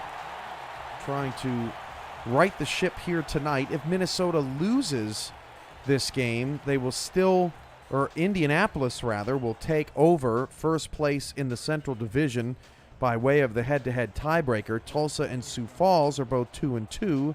They've had their bye weeks already. Minnesota and Indy have not. 1st and 10 at the 28-yard line. So first place on the line tonight, as that has been in multiple games this weekend. Colin Hart with a burst of speed picks up a first down. Way to run through the defender there. Again, it was looking like he wasn't going to get that first down. So to put your shoulder down and run into the defender and make sure you get that first down, great job there by Hart. You saw there about 5 yards down the field, he hit that second gear in that race for the first down. Minnesota's got to move the chains to the 38-yard line. Hart now with 2 catches, 12 yards, but no carries early.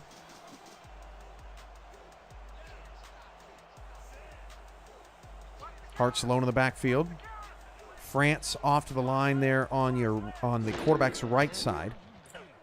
This instead an out route out to Simons. Simons will pick up 8 to the 46-yard line, ushered out of bounds by Ernest McCray Sr. And let's meet the rest of that Indy defense. On the line, Rocco Rossi, Mac Dre, Derek Genko, and Jabril Curse. The linebackers, Adam Wiseman, Chris Britton III, and Chad McDevitt. Corners, Blake Prine, Angel Maldonado, Ernest McCray Sr., and Adam Nold. Your safeties, Kanye Rockefeller and Bryant James, both one-time All-Stars. As that handoff goes to Hart, gets a first down at the 48. Kanye's last All-Star game was in Season 10. That seems impossible. Wow. As Minnesota gets another first down. And one of those names that you mentioned, Bryant James, former #1 overall pick, again, becoming an All-Star in his rookie season. Just a heck of a player. And I want to be on the lookout for him tonight to possibly make an impact. 1st and 10 at the Indy 48. As that pass, dangerous over the middle from Marino, took forever to get there, but Buchanan Simons picks up 4 after McDevitt's stop. And with those 2 receptions, again, I know this player's still playing, but again, Buchanan Simons moving up to 45th for the time with 531 total career receptions, battling Shea Carroll for that 45th spot. Handoff Hart. Oh, what a dirty move. He spins back inside. Actually may have given up some yardage out there, but does pick up a first down at the 37. What vision from Colin Hart on his second carry tonight. And Colin Hart, 10-season veteran here in the SFL. Again, we've seen Colin Hart do this time and time again.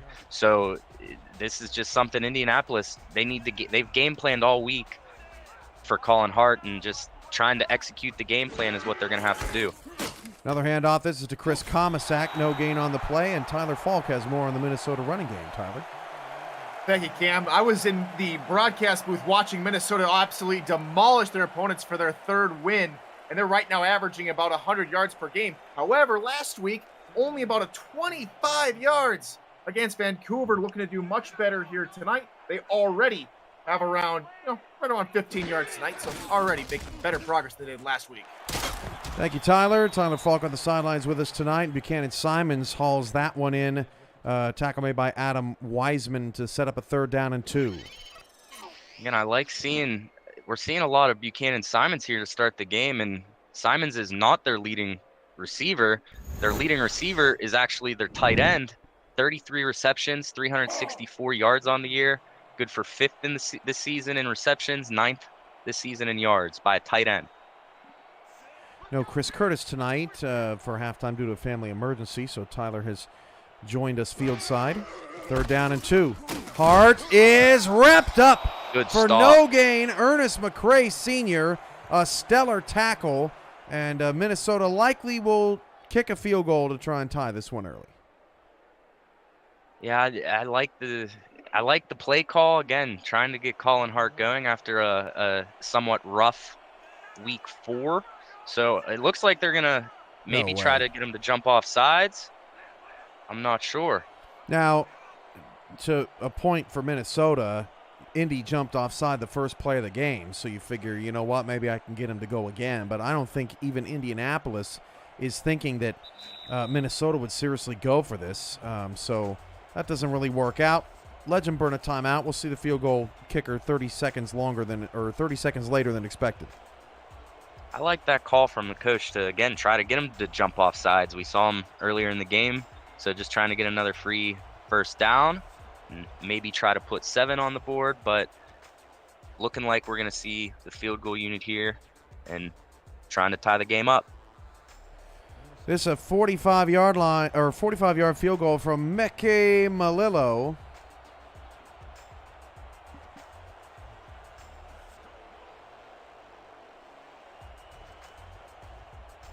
From the right hash, right-footed kicker. Everything pretty clean. Indy nearly got the block. Oh, he doinked it. Malillo stoinks it off the pole. That wind, Paul. Yeah, just as you said. 9-mile-an-hour wind right off the field goal post, as we're going to see. Wow, Whoa. That wind just carried the ball. It looked good as soon as he kicked it. Just unfortunately, that wind took a hold of it, and we still have a 3-0 Indianapolis lead.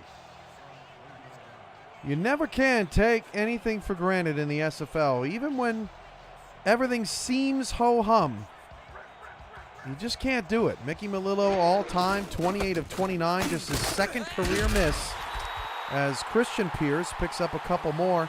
I have a feeling, Paul, that Indy's just trying to use this run game to stay ahead of the sticks. They don't want to get into situations where they're obviously going to Roosevelt, but Christian Pierce has not had much room so far. Sure, and that's just credit to the Minnesota rush defense. Again, one of the better rush defenses in the league. With Indianapolis so far this season, passing so much, again, trying to get the run game going. I like that. Into traffic. Axel Raven in a foot race now. 35-30. Raven down the sideline, going to score. Touchdown, Minnesota. Raven's 2nd pick 6 of his career. What a beautiful play by Axel Raven, dropping into coverage.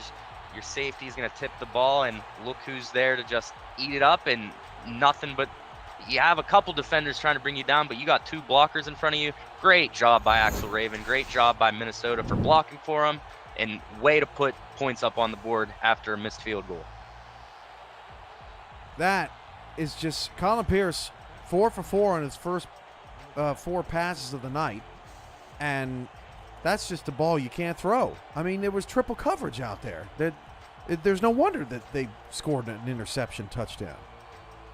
That might be one he wishes he could have back, but unfortunately not. That can't happen, and we now have a 7-3 Minnesota lead over the Ramblers. So,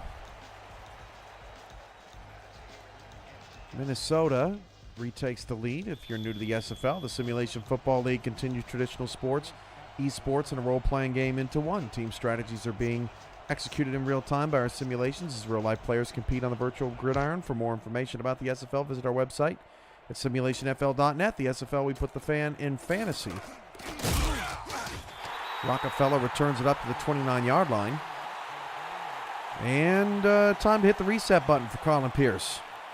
Sure. And that's actually going to be the 9th interception Colin Pierce has thrown this season. And again, he's having a heck of a season. First in the league in completions with 129, second in attempts with 180, 1,461 passing yards, which is good for first through 4 weeks of action in the SFL. Colin Pierce back to throw. Passes bobbled up in the air and Another intercepted one. again. Wow. Who got under this one? You just gotta catch that. You got 2 hands on the ball. You have to catch that. Tigger Clay with the pick. Yeah, you're right. Jay Viper just dropped it. It looked like you had 2 receivers that could have caught it that may have gotten 2 hands on the ball. So Tigger Clay just taking advantage of the unfortunate events that have just happened from the receivers and gonna give Minnesota the ball in Indianapolis territory. First career interception for Tigger Clay. Congratulations to Clay as Tomasak picks up 1. But yeah, I mean, you got an ill-advised throw from your quarterback. Then you've got Jay Viper with a over-the-middle drop. And this first quarter's turned into a mess for the Ramblers. Yeah, not going the way that they were expecting coming into this game. But again, it's still first quarter, 3 quarters left after this. So it's just executing the game plan. That's what it all comes down to. Reno puts that one in a shoebox. That pass caught by Taylor for a first down of the 22. And I know Jason France is the leading target getter for Minnesota, but of receivers, Jay Taylor is the leading receiver in receptions, getting his 29th target on the season. Going to be his 20th catch on the season, and just a beautiful pass from Johnny Reno. Reno 6 for 7 for 41 yards as the first quarter starting to come to a close. Reno outside, hauled in by Simons. And Buchanan Simons as his 4th catch, on pace for 16 tonight. Wow. Minnesota has a 7-3 early advantage. Wow, it's all Indy early, but the Minnesota legend will come to claim the Central is theirs, sending Indy back home on whatever vehicle they came from. 7-3.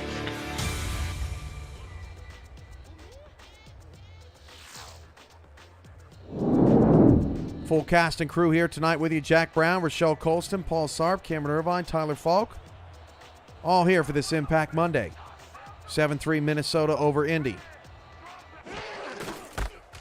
Handoff hard, decked by Adam Wiseman. And I feel like Adam Wiseman and Chad McDevitt have been in on just about every play for this Rambler defense. They are attacking that middle aggressively.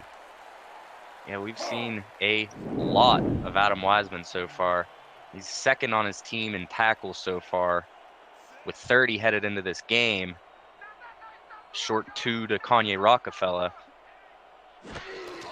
Already 5 solos tonight as Reno's pass in the back of the end zone sailed on him a little bit.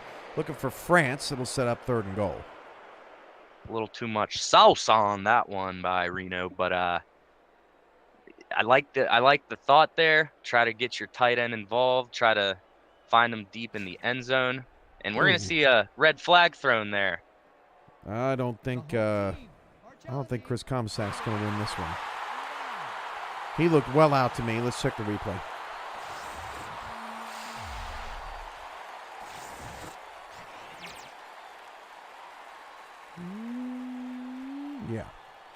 Yeah, I'm seeing the same thing as you, Cam.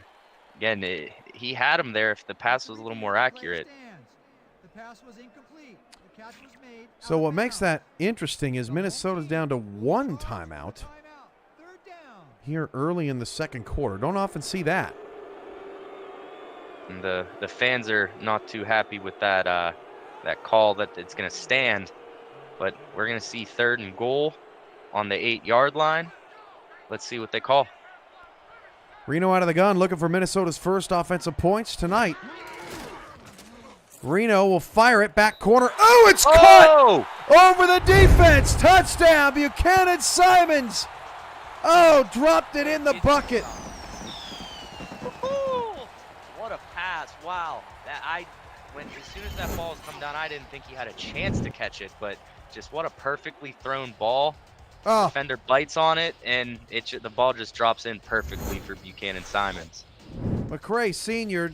tried to one-hand it, but just misjudged it. And the Legend have opened up a 10-point lead here early in the second quarter. I don't know if the Ramblers' engine just needs a little jump start in this game, but we're seeing Minnesota, and we're seeing how they've played early this season, continuing their dominance early in the game, taking a 14-3 lead. Off the interception, a 6-play, 29-yard drive that took just a minute and 36 seconds off the clock. And Malillo will kick it away. Judging by that wind in the first quarter, I feel like maybe it's blowing left to right more so than it is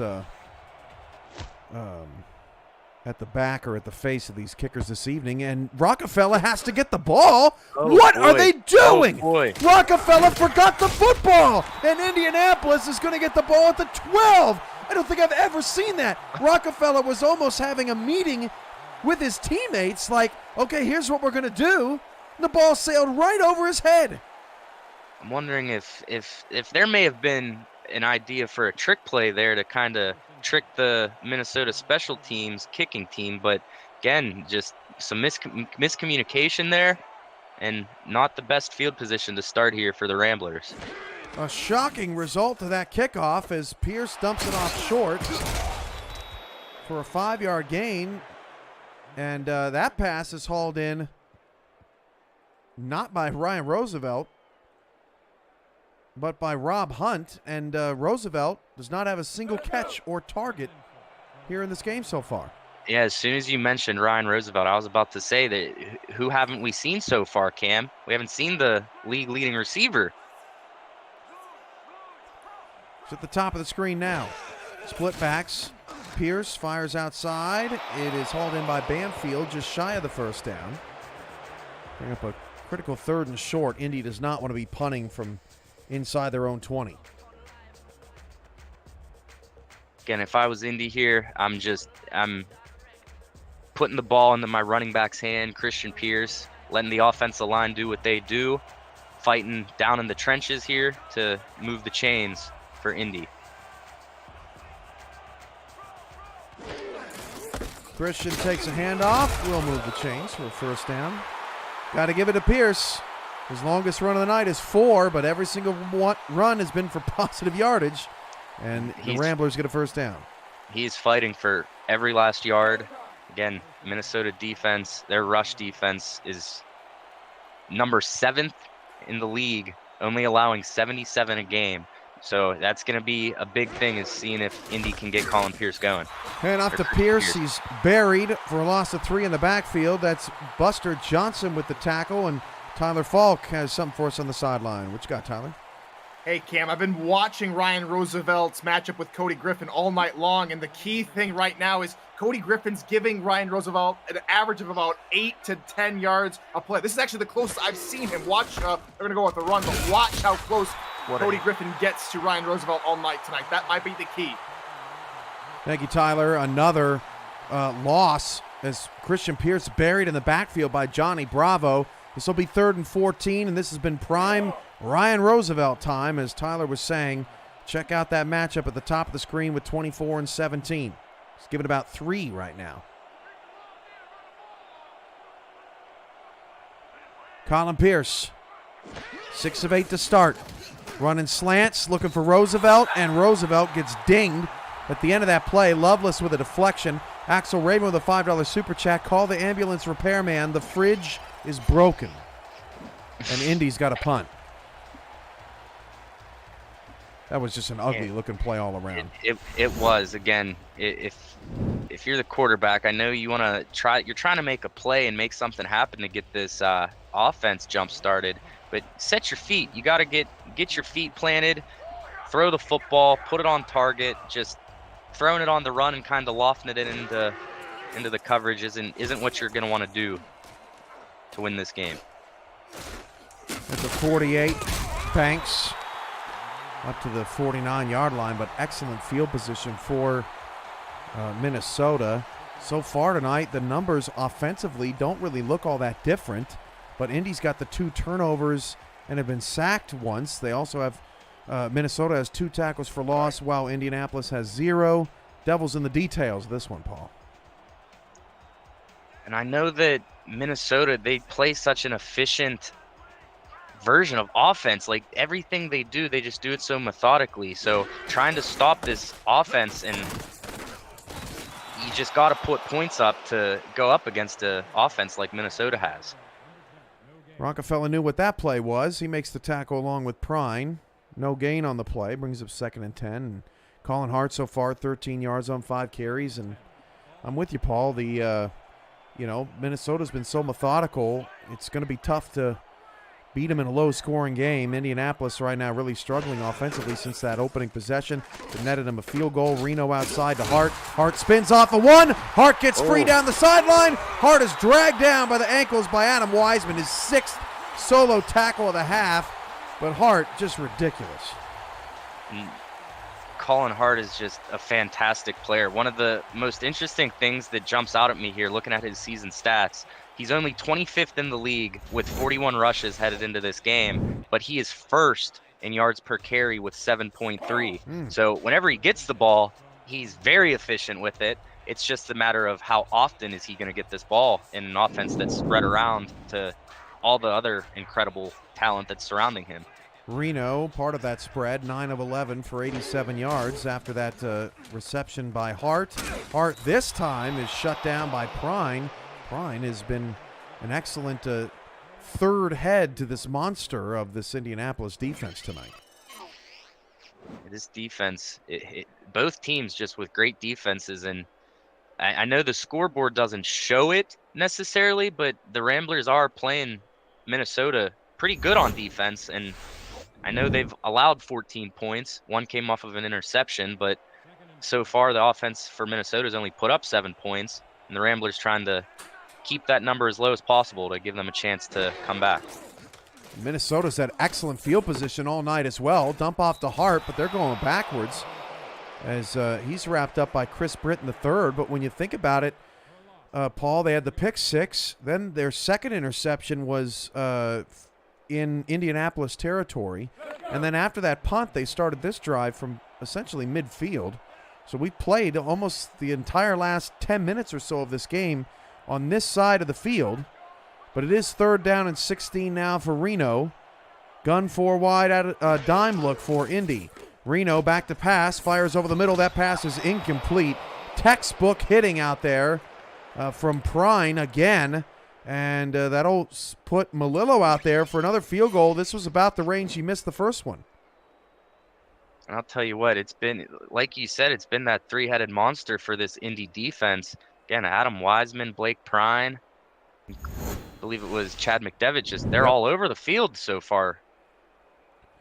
The three of them have combined for 12 of Indianapolis's 15 solo tackles. And we'll see if Melillo can shake things off. Now, if the wind was blowing right on the other side of the field, then it's going to be blowing left here from the right hash, right-footed kicker.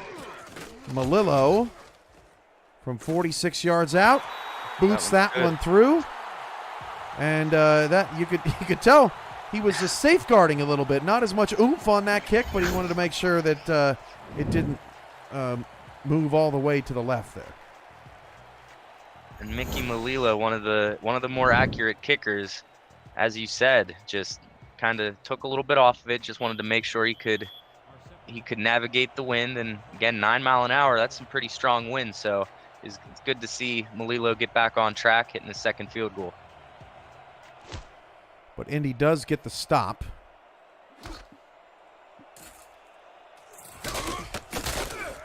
That'll keep it a 2-score game. Rockefeller return up to the 25-yard line. 5:47 to go in this first half of play. The SFL would like to recognize some staff who operate mostly behind the scenes to keep the league operational during the season. Corey Menner handles all stat entries on our website. Liam Crowder keeps the site up and running across the globe. Michelle Colston prepares all the box scores for statisticians, and Mark Lopez is running point on tech support for those books. Come back next week for more staff shoutouts, helping to make the SFL the best operation in sim sports. Looking for Roosevelt on the sideline. Cannot connect. Still catchless this evening. Second down. And to me, I don't know if we'll see a challenge flag there. He may have been in bounds there, Cam. There it is. The visiting team are challenging whether the pass was caught in bounds. We're gonna see what R62 has to see here. Take a look and see what he's seeing.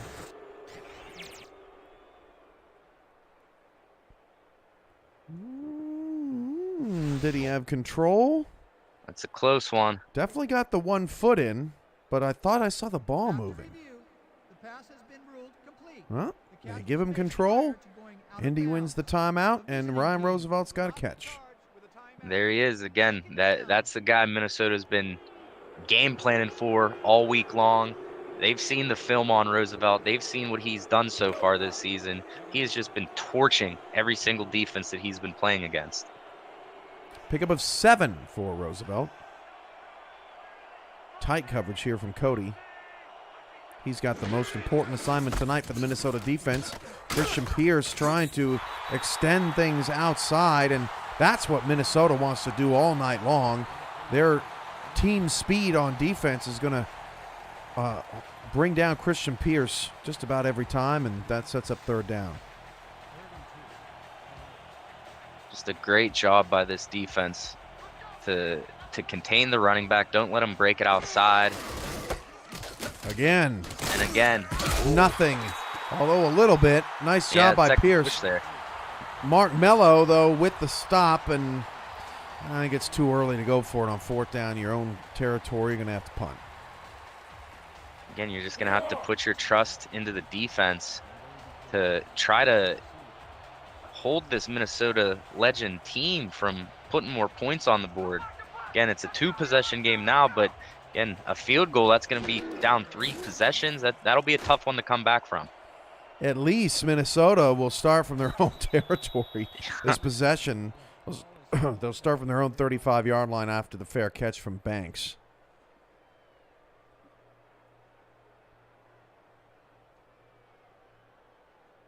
Quagmam, no catches. Remember that, who was it, Alex Marshall, down by 2.3 points tonight in fantasy, trying to get bronze. Mam has not helped him out. No target or no catches for Adam Banks, Bachagalupi, or France in this first half either. No tight ends on the Minnesota side with a catch, but Colin Hart is putting in plenty of his work. There's Adam Wiseman again, 7th solo tackle of the half. Hart picks up 4. And we have seen a lot of Colin Hart so far. Again, Reno's not spreading the ball out as much as he has so far this season. But again, to get the run game going, to be up 2 possessions, you just fighting for the battle of possession here for the game. 2nd and 6, Comisac, 5 on the carry. Prine with the stop along with Rockefeller. Set up a 3rd and 1, and it kind of feels like Philly, doesn't it? Doesn't Minnesota on 3rd down and 1? I mean, it just feels impossible to get the stop here. Mm-hmm. And I'll tell you what, those 5 yards, that was a hard-fought 5 yards for Chris Comisac, the fullback. Hart on 3rd and 1, got it. Put down by McDevitt, but not before the first down of the 48. Hart pretty slow to get up here, and he gets some help. Well, I don't say that's help from Comisac, but slap in the back never hurt nobody. And in a rivalry game like this, again, there's bound to be big hits, and that actually, to me, looked like the 2nd or 3rd time Colin Hart was a little slow to get up so far. First down of the 48 for Reno, changing the play. Reno's pass outside, caught by Taylor, 6-yard gain. I'm a little surprised, Paul, because I thought we'd see maybe a little bit more fireworks from these players on the field tonight in terms of jawing and hitting, but it feels more like a feeling out process in this first half, more than a fireworks show. Sure. And again, both of these teams have shown the ability of the fireworks, as we're going to see another offsides. And it's going to be good for a first down. Again, both of these teams, they're no strangers to taking the deep shot and making highlight plays. Just not kind of what we were expecting from both teams as far as that regard goes.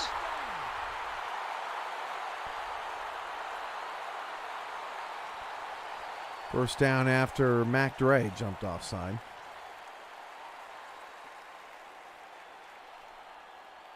And we're right back on the left side of the field. 2:35 left.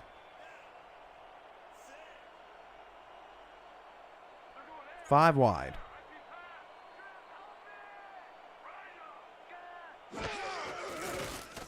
Reno had to scramble around in the pocket and fired down the field to Mam, off target.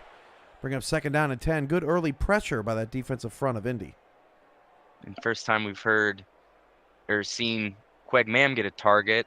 Again, not a real active part in this offense, but again, a player that can get it done. They can score for you. They can get yards. They can get you the first down.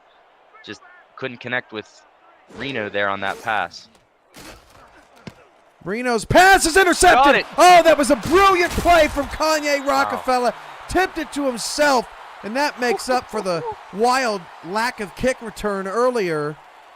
I can't believe that he was able to tip this, stay in bounds, and haul this in. Just pure athleticism there, just knowing where you're at on the defense, hand-eye coordination to tip the ball first, to then gather yourself to keep your eyes on the ball, to catch it, and then to keep both feet in bounds, and then to run it back some more. Just a fantastic play by Kanye Rockefeller. Rockefeller's 70th touchdown, or 70th interception. He is one away from tying Anthony Weil, but that is 8th all-time is Kanye Rockefeller in career interceptions. That pass is caught by Viper, and Indianapolis, after having basically no momentum this entire game, even with the field goal, they didn't really have it. With no momentum this entire game, has a chance to make this a 7-point game heading into the locker room if they can put a drive together. 2-minute warning. You're watching Impact Monday on the SFL YouTube channel. Presented by AT Music.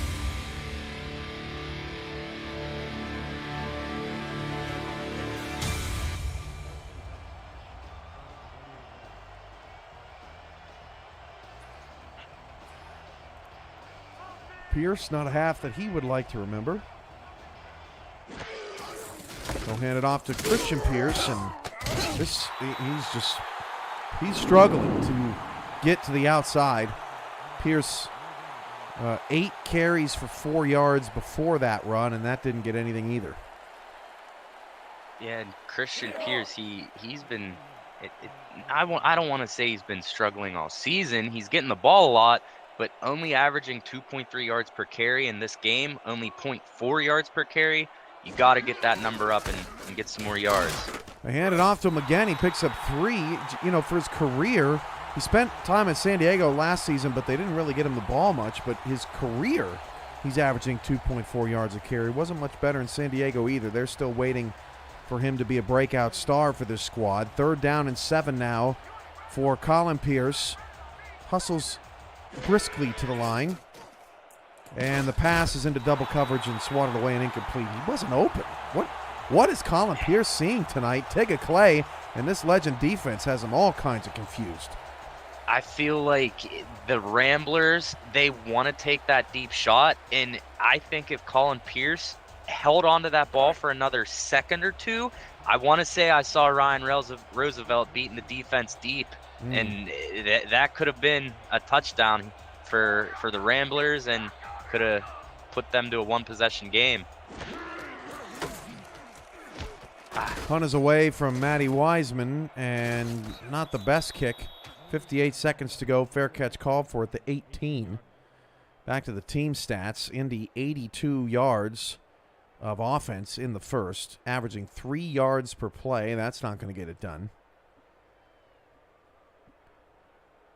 And despite the early goings of this Central Division, poised to be the best division in the SFL this season, if Minnesota does win tonight, they'd be the only team above 500 entering Week 6. Outside to Hart, makes one man miss, and then is quickly put down by Britton the third. And I think this is how the first half's going to end, Paul. Really interesting first half. I think so too. And if I'm Minnesota, why wouldn't you want to just go into halftime?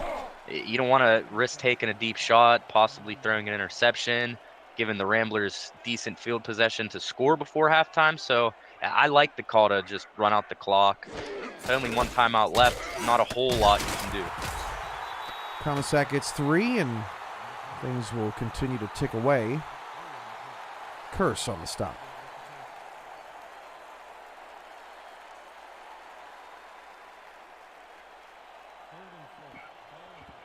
Reno going to get one more playoff before the end of the half, and he may launch one. Nobody deep middle for the Rambler defense. Reno's looking that direction. Pass hauled in by Taylor, but they converge. Britton the third with the tackle, his third, and Indy stuck on 3 at the half, 17-3. Yeah, with no one deep, again, looking to take that deep shot to possibly throw up a miracle there going into halftime, but 2-possession game, Ramblers down 14. Gonna need to answer here in the second half. That was an uninspiring first half from Indianapolis. Just would have thought they would have delivered or at least attempted some more fireworks, but this Minnesota defense has them all tongue-tied.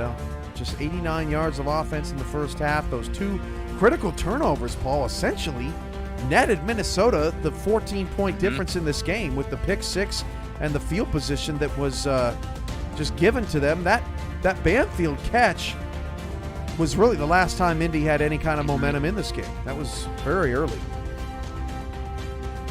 And as we see another interception there with that tip pass, this is the one that was returned back for a touchdown. Just, again, 2 passes is really, like you said, the only difference in this game, and is the reason why it's 17-3 and not tied up. Interesting note in this first half, Indianapolis with 6 skill positions on offense. They all have a catch. Nobody has more than 2. For Minnesota, they have 7 skill position players. Check that. 8 skill position players, and only 3 of them have a catch. Reno 15 of 20 for a $1.09. Indy on the field goal drive converted their only third, or 1 of 2, because they had to kick a field goal, but since 0 for 4 on third down, they just have not been able to get anything going. And again, sure, Minnesota had a missed opportunity with the missed field goal, but the way that your defense is playing, they're making it so that missed opportunity didn't even mean anything.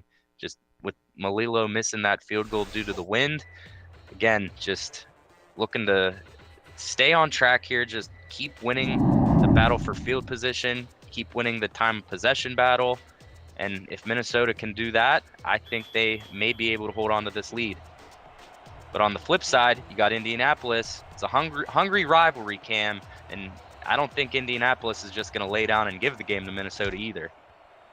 Kanye Rockefeller does get Indy started here in this second half.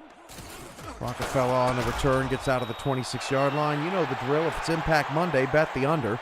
20 tonight. 57.5. We're not too far off pace, but yeah, these teams will have to pick it up to get that. Again, with these 2 teams, anything could happen. Like I said earlier, just at the snap of a finger, one of these 2 teams could just take a deep shot and go for 60, 70 yards on one play alone. Colin Pierce, second half adjustments hit Ryan Roosevelt down the field. That's the first time Roosevelt has even been targeted down the field outside of that one play that was double covered and knocked away. But you can see right from the first play, right from the word go of this half, they have changed some things up. Again, in the first half, only to have 1 reception from the league leading receiver. After halftime, they just knew they had to get Ryan Roosevelt involved to have any chance to come back. Jay missing the halftime report. Chris Curtis would appreciate that. Christian Pierce finally gets some room on the outside. Actually going to pick up a first down. That's more rushing yards, 10, than he had in the first half, 7. Chris Curtis had a family emergency, Jay, shortly before this week in the SFL kicked off and had to do some late scrapping. Tyler Falk's with us on the sideline tonight. But, man, finally Pierce with a lane. Yeah, finally with some room to run, and looks like Indianapolis finally picking up the pace a little bit and getting the ball rolling here. Flip out to the fullback for the Ramblers. That's Vito Veleno, and probably the craziest stat of this game, Paul, Christian Pierce has more rushing yards than Colin Hart, 18 to 17, which how's that even possible? But he does. 2nd and 9 after the misdirection to the fullback for Indy. Colin Pierce drops to throw. Look at Roosevelt's direction. There he is. And he's wide open. Cody Griffin just gave that one away. And the Ramblers have a first down of the Minnesota 23. Their best drive of the night to start the second half. Minnesota, the first half, they came out and they wanted to shut Ryan Roosevelt down, and they did. So now in the second half, we've seen 2 plays this drive alone where Ryan Roosevelt again was wide open. So I'm wondering if they kind of changed the game plan up a little at half, but as we're going to see here now, looks like they're going to kind of cushion it a little bit better and prevent that deep threat. Prevent the deep threat and prevent the reception. Pretty hit on Randy Pierce, who had a catch earlier tonight, brings up 2nd and 10. That over the middle stuff against Minnesota is just not there. It's dangerous, especially with those hard-hitting linebackers.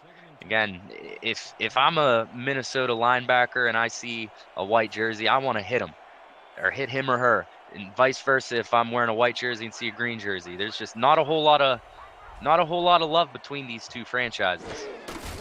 2nd and 10. Christian Pierce one bent backwards by big old Buster Johnson. 3rd and 9 for Indy. Again, they've failed to convert on every third down since the first half. Interested in seeing the play call here to try and get their first down in a very long time. 3rd and 9. Colin Pierce. Caught! Touchdown! Oh, Rob Hunt took it right away from the defender. I thought it was going to be picked. Yeah, dangerous throw there, but wow, receiver just going out and getting it, coming down with it, and walking across the goal line for a touchdown. Not much surprises me these days, Paul, but that surprised me. It really did look like the defender had a beat on it, and that pass was trouble. Rob Hunt with the strong hands, and Indy now has more total yards of offense than Minnesota. Just like that, snap of a finger, Cam. Just this is the pass offense. Yeah, that was a close one. This is the pass offense that we've been seeing so far this season from Indianapolis. So great job to come out after that halftime speech and to get points up on the board with your first drive to make it a 2-possession game into a 1-possession game.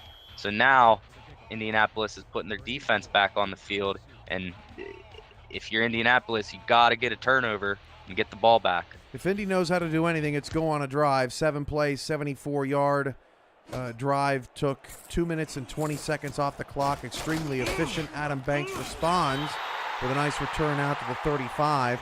There's those team numbers again. We could get the drive out of here. And, 156 to 145. Third downs are even. Yards per play. Edge Ramblers. Let's see how Johnny Reno is going to respond to that touchdown from the Ramblers. 3 receivers for Reno, 15 for 20, but only for 109 yards tonight. Reno's pass is nearly intercepted. Route jumped by Angel Maldonado in the slot. 2nd down. And a great read by Maldonado. Again, wish you could get that interception for your team, but nonetheless, great defense. Again, Minnesota trying to take a shot there on first down, kind of catch the Ramblers off guard. Just great defense by Maldonado. Second down. Reno. Hit as he threw. That is just a terrific play up front. Derek Jenko. Oh my gosh. He just worked that lineman. And that's what these D linemen do. This is how they get paid. Down and dirty in the trenches, trying to get to the quarterback. Lucky for Reno, he did get that forward motion and got rid of the ball before he got hit. Otherwise, the Ramblers would be 30-some yards away from the end zone. 3rd and 10, wide open, and a Banks goes up and reaches out for the football. First down to the Indy 48-yard line. Banks' first catch of the night. What a catch from Banks for his 15th of the season. Just go ahead up and get that there, big fella. What a catch. Take the hit, come down, hold on to the ball. Just incredible play there. You know, we shouldn't be surprised that Indy's cut this down to a 7-point game. Their last 8 games dating back to last season have been decided by 11 points or less, and the 11-point difference was last week. That's the largest in the last 8 weeks of play. And Colin Hart had one man to beat, and Rockefeller saved the touchdown. Hart with a first down into scoring position. Just a great job by Colin Hart. It didn't look like he had any room to run, but offensive line blocking, breaking off the defenders, getting the first down. What a tackle by Rockefeller to save the touchdown there. Just we're seeing a high level of football played tonight. The Minnesota Legend have won 6 in a row at home. Their last loss last season, week 7 against Tulsa. That pass is caught by Taylor. First down to the Indy 13, and what a response from this Legend offense after Indy takes it 7 plays and scores a touchdown to open the third quarter. Minnesota doing what Minnesota does. This is all we're seeing, Cam. Just efficient, slow and steady.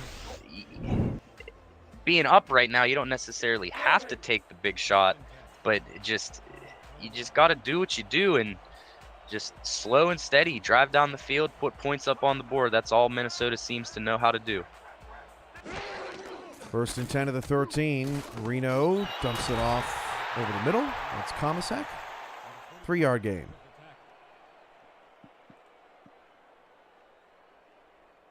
SFL action on Next Level Sports continues this Saturday, same time, same place, when Tulsa meets Los Angeles for the first time in the Lycans history. Catch all the action on DirecTV Channel 623, or for a complete channel guide, visit NLSE.com. Stay tuned for more programming announcements. Next Level Sports get more as Hart gets up to the 8, set up a 3rd down and 5, wrapped up by Jenko. And then headed into this game, Colin Hart only needed 10 carries for 2,300 all time. I believe he does have that here in this third quarter. So congratulations, Colin Hart, 2,300 carries. I'm sure there's a ton of yards and touchdowns off of that amount of carries. 3rd and 5. Reno, 2 for 6 on 3rd down tonight. Pass is caught, but out of the back of the end zone. Wow. That's the second time tonight that Jason France ran out of real estate. And Malillo will have to kick the field goal unless they want to challenge this one. This one was closer than the last one. Yeah, this one was closer than the last one. And we are not going to see the challenge flag. And we're going to see Mickey Malillo look to extend the lead in field goals made this season. First currently so far through 4 weeks. 25-yard attempt for Malillo. And that kick is good. So maybe Coach Komisak learned his lesson the last time he tried to challenge a pass in the back of the end zone. A little gun shy there. Of course, if he fails on that challenge, he's out of challenges for the rest of the game. Still holding that last one in the pocket. Minnesota goes up 20-10. Both teams have scored in their opening possession of the third quarter.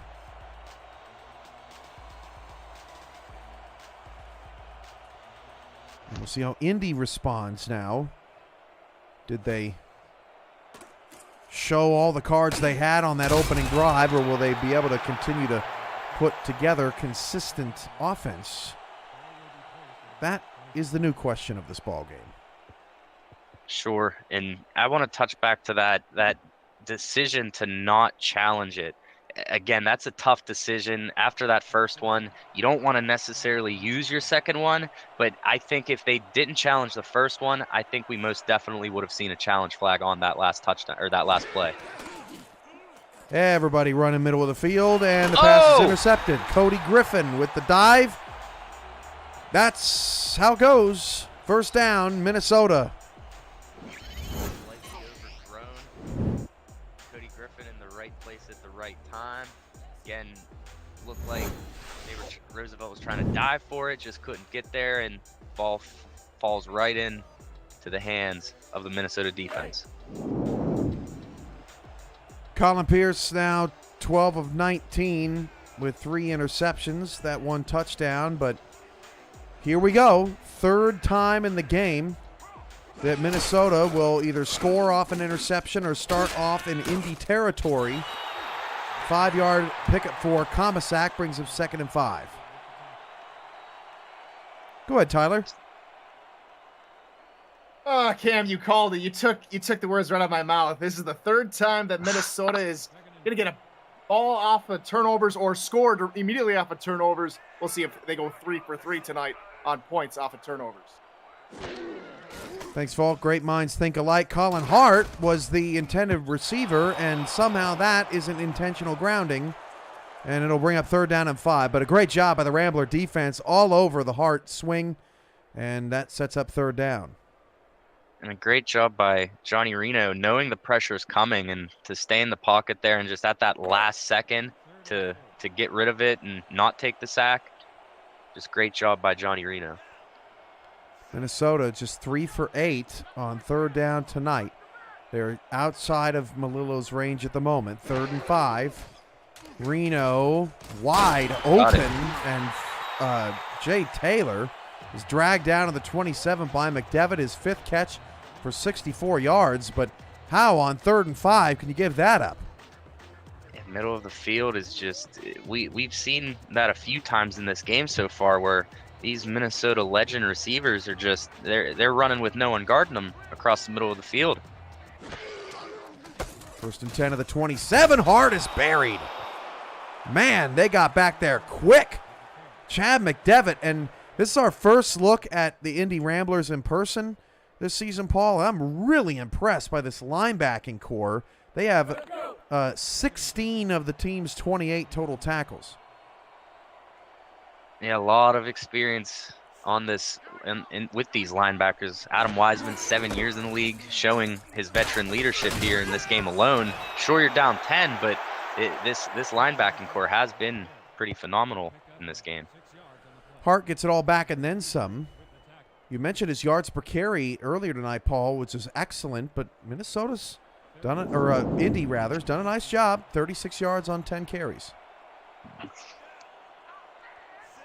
3rd and 7, under 4 to go in the 3rd quarter. Minnesota trying to go up by 3 scores if they can get a touchdown on the board. That slant is successful, and it's a 1st down to the Indy 4-yard line. Jay Taylor again, and all of a sudden the Ramblers can't get off the field on 3rd down. Minnesota just taking advantage. It just ties into their approach to the game. Just like I've been saying all game, it's just slow and steady, just making the right passes. You know, Johnny Reno's an accurate passer. He's going to put the ball on the money 9 times out of 10, as we've seen in this season, and just really just beating the Indianapolis Ramblers defense slowly but surely. 1st and goal at the 4. Watch the pass to Hart. Hart is wrapped up. Man, Blake Prine, this dude on the outside is impressive. And you had number 77, right, or the left tackle forced in Washington. Just if he got that block on that corner, I think Colin Hart would have walked that in. Prine is 200 pounds, and Hart is 200 pounds, and Reno's got another touchdown. Jason France finally gets one. Plenty of end zone at his feet that time. And just like that, Minnesota about to go up 3 scores. And that's going to be third time's the charm for Johnny Reno and Jason France. Again, we've seen twice now on 2 different plays. France in the end zone just wasn't able to bring the ball down with both feet or 1 foot in bound. But finally, seeing some Jason France and Johnny Reno and company looking to take a 17-point lead against Indy. Fox Highwood in the chat looked out to me. Man, I'd like you to tell Jason that in person. See what he does. He's probably upset that he didn't get the first 2, but Johnny Reno, good on you for getting your tight end involved in the end zone and getting that monkey off his back.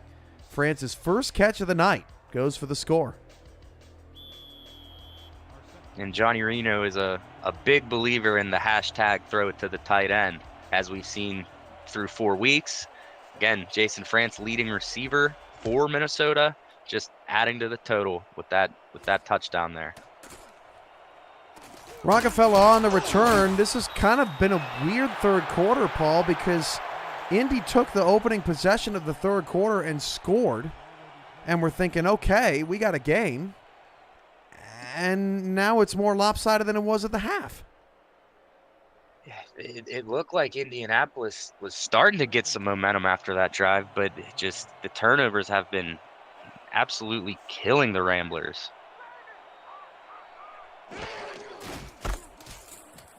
Hand off to Christian Pierce. They stick with a run. He picks up 6. Tyler Falk's got more on the points off turnovers tonight, and that being the critical difference. Absolutely, Cam. When I was taking a look at just going over 3 turnovers for Minnesota tonight, they only had 3 takeaways coming into the ball game, doubling their total in this only their 5th game of the season.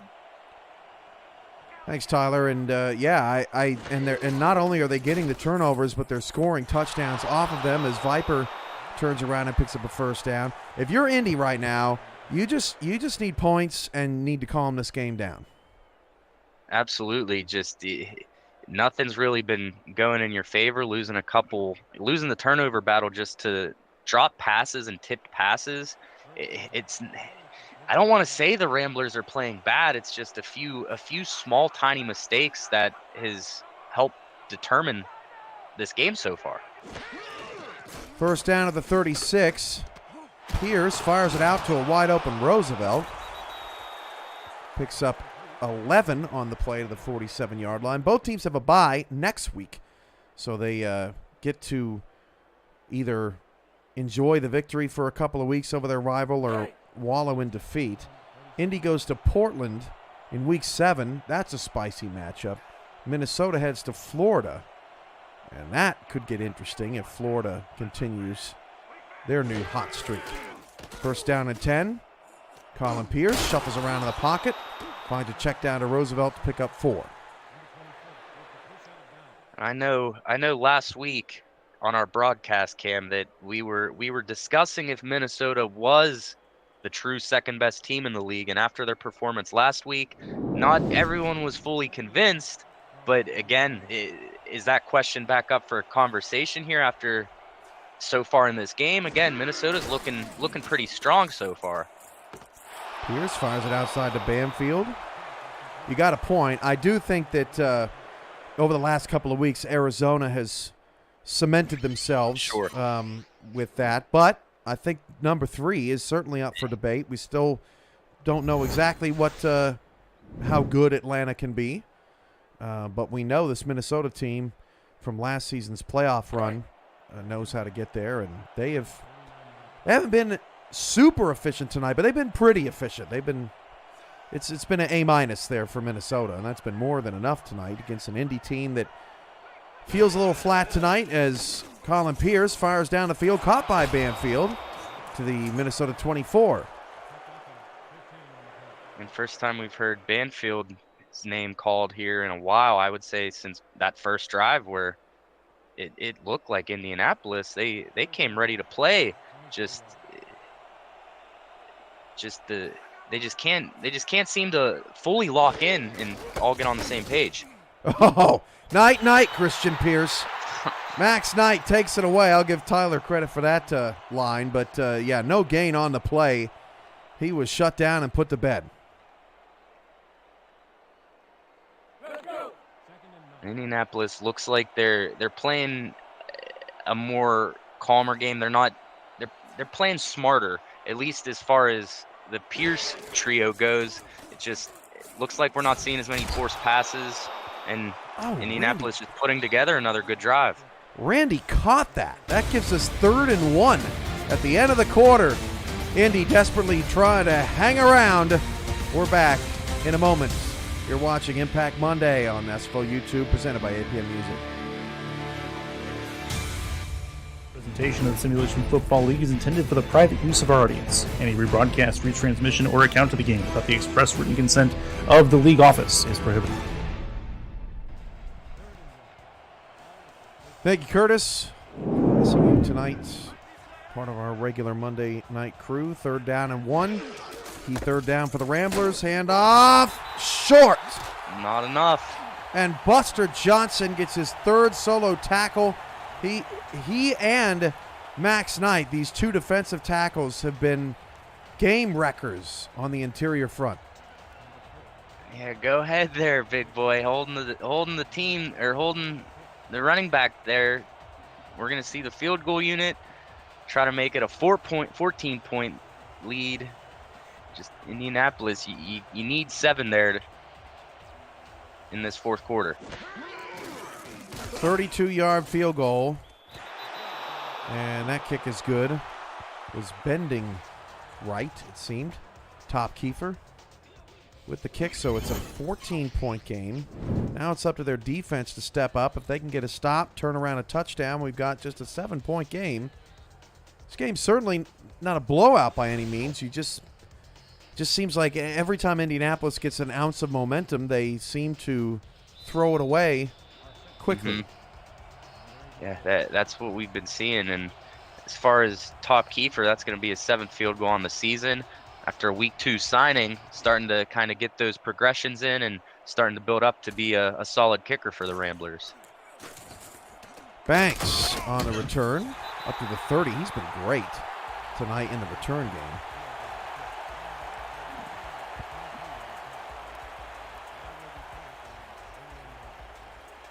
Man, feel bad for Alex Marshall tonight. Quag man, goose egg. Trying to fantasy, man. Yeah, fantasy's brutal, man. Absolutely. Just that one player can make a difference, whether if you win or if you lose. 1st and 10 of the 30. Reno fires it over to France. Great vision from Johnny Reno on his 24th completion of the night. Picks up 5. Again, looks like Jason France getting more involved here in the second half. Again, Reno's tried twice to get Jason France involved in the first half, just couldn't connect fully. But I'm glad to see Jason France coming out of halftime and looking to make an impact in the second half. 2nd and 5 at the 35. They'll hand it off to Comisac. 6th time tonight. Just now over double-digit yards, but they've been doing that on 2nd down to give themselves a more manageable 3rd. 3rd and 3 now. And I'll tell you what, as far as fullbacks in this league goes, Chris Comisac is one of the best fullbacks that the SFL has to offer. Again, four touchdowns on the season from a fullback, whereas your running back only has 3 rushing touchdowns. That just shows what a type of player Chris Comisac is. Hand off to Hart, and he is stuffed. Wow, bit of a surprise there. Adam Wiseman and Chad McDevitt. That's not a surprise. But Wiseman, no solo tackles in the second half after 7 in the first. He combines with McDevitt on that stop, and Indy's defense gets off the field. What a time to get the stop that you most desperately needed to give your offense a chance to drive down the field again and make it a one-possession game. It's what you're living for if you're an Indianapolis Rambler. Rockefeller, decent return up to the 32-yard line. So with 1 touchdown, Indianapolis can make this a spicy 4th quarter. Miss any SFL action? Want to fast forward your SFL experience? Check out highlights of SFL games on the SFL YouTube channel and on Highlight Nation, provided by Victor's Valiant, YouTube's premier sports highlight maker. Subscribe to Highlight Nation and Victor's Valiant on YouTube for all your college football and basketball highlight needs. 1st and 10 of the Indy 32 as Pierce flips it outside to Christian Pierce for a pick of a 7. Nothing but the best here in the SFL, Paul. Did you know that Victor's Valiant he cuts highlights for the European League of American Football? I did not, but how about that? That's right. awesome. Yeah, that's incredible. No amateur hour around here. The whole community in the SFL just shouts out to everyone tuning in. It's Impact Monday. 2nd and 3 off the Pierce-to-Pierce connection. It was his 4th catch of the night, was Christian's.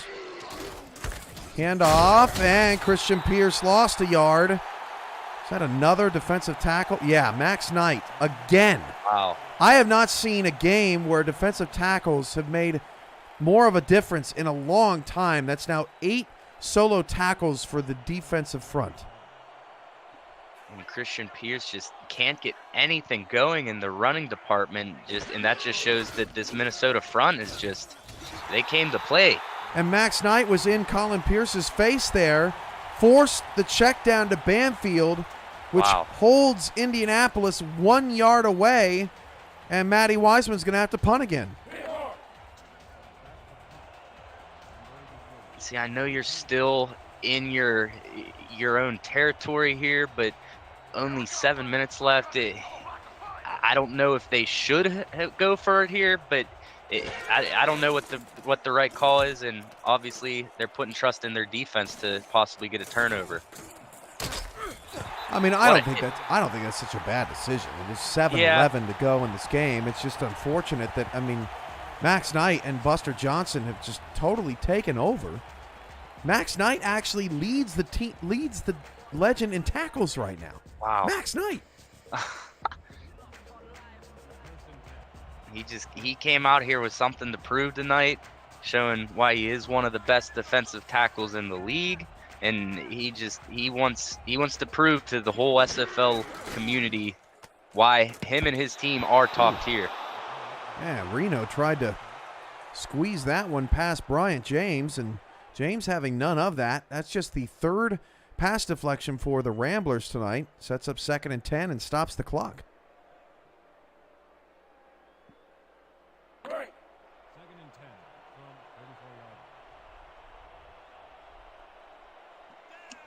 Watch Hart on the receiving end of this ball here. 2nd and 10.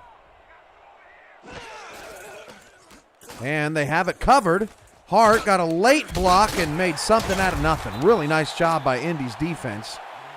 Once more on Colin Hart, and it's Wiseman and McDevitt on the stop, 3rd and 8.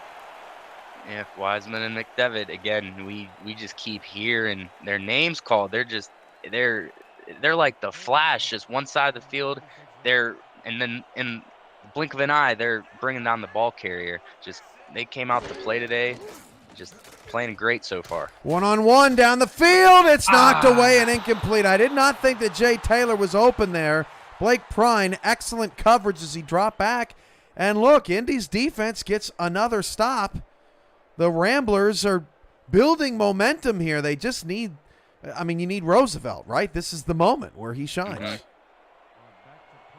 And just Blake Prine playing great so far this season. We've heard Blake Prine's name called for pass deflections numerous times this game. Had 7 coming into the game, and that's good for 3rd this season in the SFL. So adding 2 or 3 more, adding 2 or 3 more might put Prine a little closer to the top.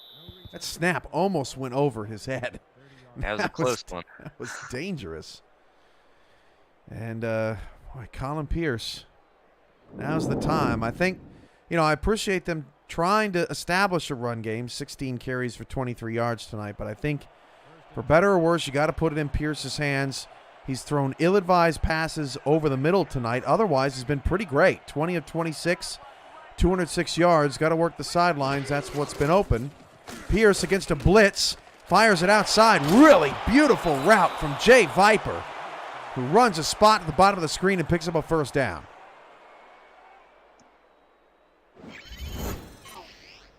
Just Indianapolis trying to stay alive, fighting till the very last second until the clock reads 0.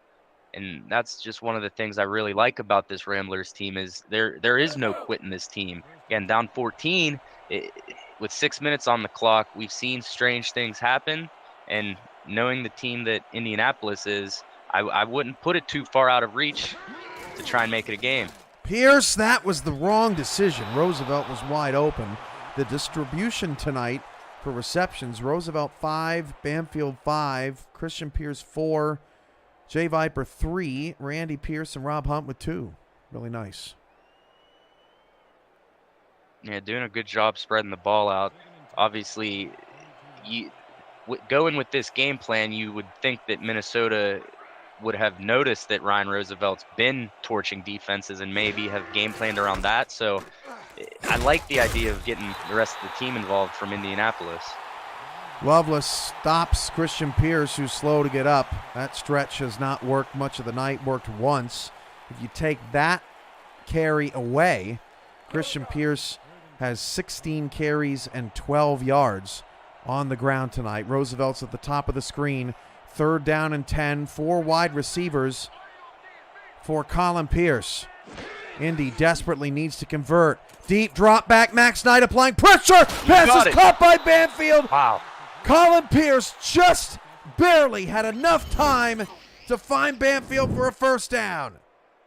Look at him staying in the pocket, locking in with his target, and firing it down the field. What a throw. What a catch. Just torching 4 legend defenders there. Indy can take a breath here. Field goal does themselves no good. Creeping Gotta up on get 7 here. 5 minutes to go. 2 in the backfield for Colin. Pierce going to throw another pretty route from Viper, although he gets tripped up by the grass monster. 5-yard gain. And not ideal for Indianapolis, as you want to try to leave as much time on the clock as you can. So it just that grass monster just reached his arm up, grabbed Viper down, and the clock is still rolling late in the 4th quarter. 4 receivers.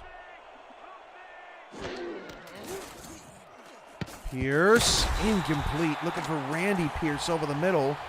He hauled in a terrific one-on-one ball at the end of the 3rd quarter, but couldn't reel that in. 3rd and 5. The Ramblers haven't been too great on 3rd down as we've seen so far. Just you got to convert here to have a chance in this game. 3 for 10. They still have more total yards than Minnesota tonight. Struggling on 3rd down. 3rd down and 5. Colin Pierce, corner, touchdown! Jeff Banfield. Indy down by just 8. Woo-hoo! We have ourselves a game, Cam. Look at what Super Chats can get you. How about that there, Jeff Banfield? That's all it takes. 3 for 5 apiece, and you're scoring in the game, baby. 27-19 with 4:33 to go. But for Indy, this may be dangerous territory with an onside kick potentially coming. First, they got to get the extra point up.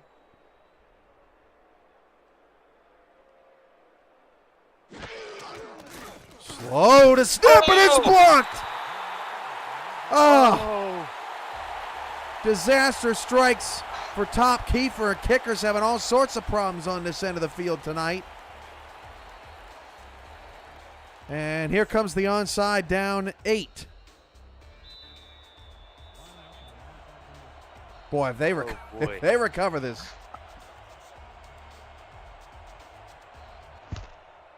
Popped up in the air, and Minnesota comfortably gets it. But they're putting their hey, Quake Man with the recovery. Is that get any fantasy points? I don't know about that. That's going to put their defense in a real tough spot I don't know how many possessions, Tyler. Maybe Tyler will do some. This has got to be like the 5th possession that Minnesota has started in Indy territory. I mean, it's just been so easy for them in comparison tonight. Indianapolis' defense desperate for a stop, and they get one. Colin Hart, nothing doing, as Britton III and Jenko come up with the stop. I'll tell you what, for Minnesota, to only have to drive roughly 40 to 35 yards each time you have the ball, not each time, but majority of the drives this game that they've had, opposed to driving 70 or 90 yards down the field. Much easier, and it's proven to be a big factor for Minnesota. Hand off to Hart, nothing. Wow, still outside of field goal range. McDevitt with another stop. 3rd and 9, an important one coming up. This might be the biggest one of the game for this Indianapolis defense. Again, a little over 3.5 minutes left on the clock. 3rd and 9 in your own territory outside of field goal range. You got to get a stop here. You're going to get the ball back with roughly 3 minutes left, and you have a chance to drive and tie the game up. Reno looking like he's going to pass on 3rd and 9. Milking as much clock as he can, down to 3 on the play clock. And slants and caught. Buchanan Simons, first down to the 16. And the terrific play from Johnny Reno this season continues. Tyler's got the stat for us on the average field position. Go ahead, Tyler. Well, Cam, it just shows how long you've been in the game and how long you know your stats. Is You're it close. 5? You're off okay. You're off by 1, 4, but it does feel like a whole bunch. Maybe the pick 6 drive had something to do with it or something, but it's been the case for Minnesota all night tonight. Yes, they started in Indy territory 4 times tonight. Indy, meanwhile, has only started in their own side of the football field, and that's probably a good reason why we're seeing the score the way it is.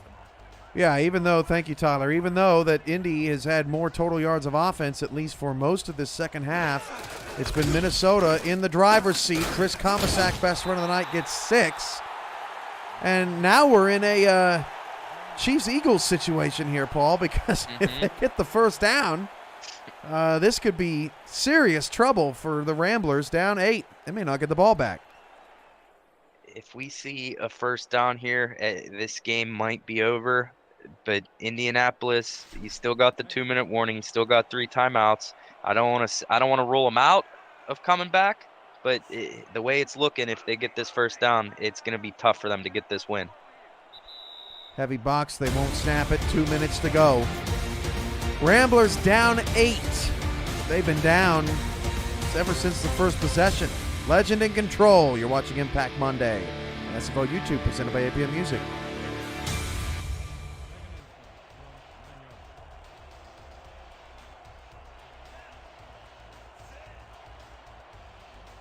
Heavy backfield. Indy does have all 3 timeouts. They need a stop. Hart has a first down and more. That's a touchdown, and actually that's bounced off of him. That's not the worst thing in the world for Indianapolis. Hart scores, but the Ramblers will get the ball back with all 3 timeouts.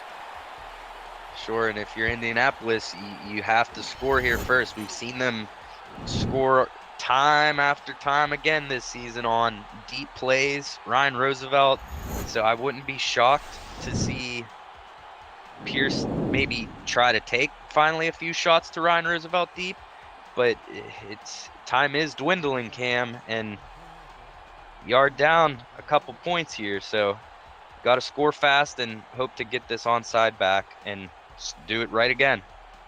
Hart now 92 yards of total offense, a couple of touchdowns either way, 34-19, and that touchdown is important for the over-under folks, as another touchdown will tip us over. And Indy's going to have a decent chance to do that with 1:56 to go. Keep an eye out for Kanye Rockefeller here. Yeah, good point.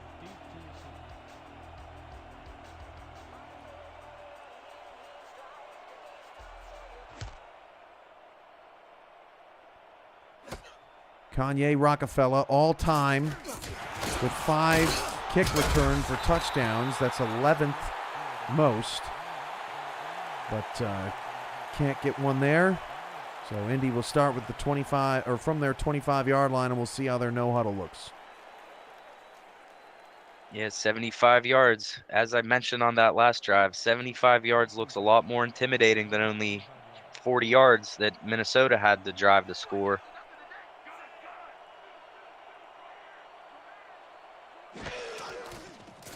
Pierce looking deep. Comes back to Viper. That pass is caught for a first down at the 35, and at least Indy is attacking. Pierce out of the gun. We'll check it down. Really nice coverage. Oh, get out of bounds. Christian Pierce fails to do that. 1:26 to go. Really good coverage down the field for Minnesota. That actually had a guy over on the Indy sideline that was late to get back. Pressure, and Colin Pierce is sacked. Indy forced to burn a timeout. 3rd and long coming up.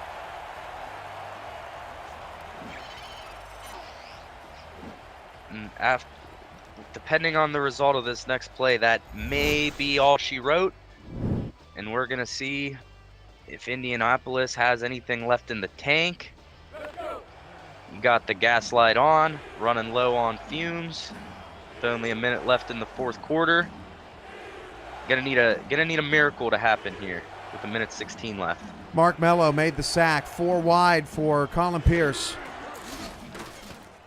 Slants, Pierce caught to the 48-yard line. Randy Pierce, another difficult catch in traffic. 1:05 to go with 2 timeouts. Chains get set.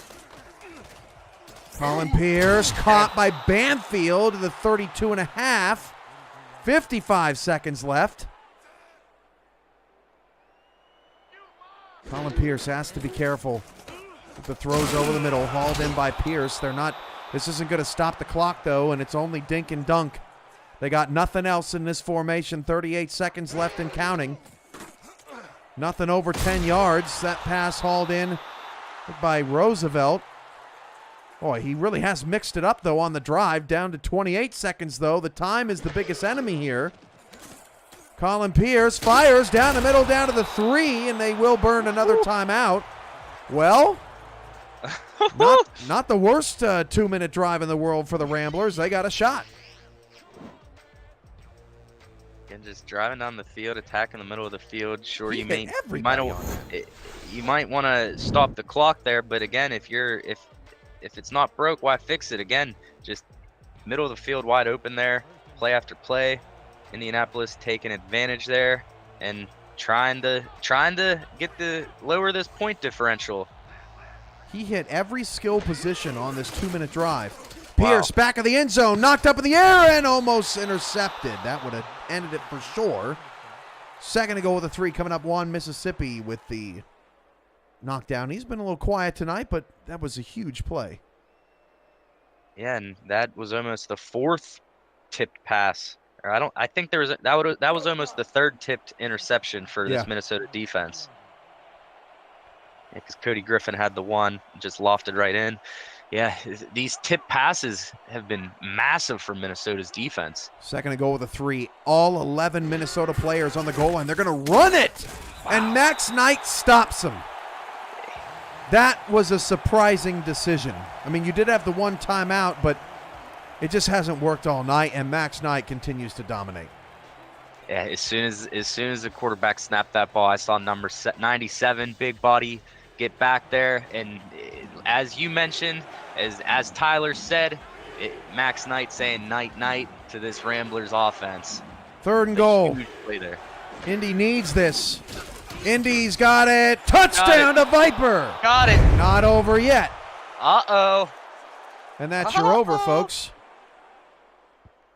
All the over-bettors extremely happy there with Jay Viper and company.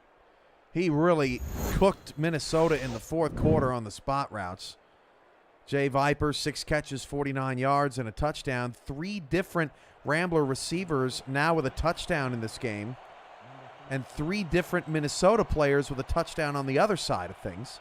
Actually 4 if you count Ravens in pick 6. So 7 touchdowns tonight by 7 different players in this game. Wow. Wiseman's extra point. Can't get this blocked or the game is over. And almost blocked off a helmet. Comes flying into our living room. Kiefer, not Wiseman, my bad. Top Kiefer with the extra point. So here we go. 11 seconds left. Ramblers need to recover and then essentially chuck it for a Hail Mary. They have no timeouts left. Very slim hopes. Kiefer's onside kick is safely recovered by the legend, and that'll do it. That sure will do it. And I don't know about you, Cam, but I wanted to see them get that and try and take a deep shot to maybe see some extra football to be played. At least let the chat sweat it out.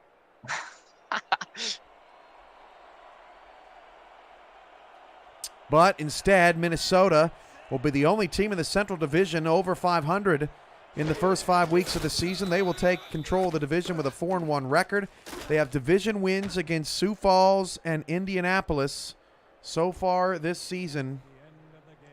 And they make it happen. 34-26. They hold off the Ramblers. Ramblers fall 2-3. They have Portland. In 2 weeks, Minnesota will travel to Florida. Your final thoughts, Paul, on this one? Final thoughts, just a fun game all around. Again, this Minnesota Legend team is for real. Again, silencing a lot of people here after a tough game last week, coming out and taking care of business.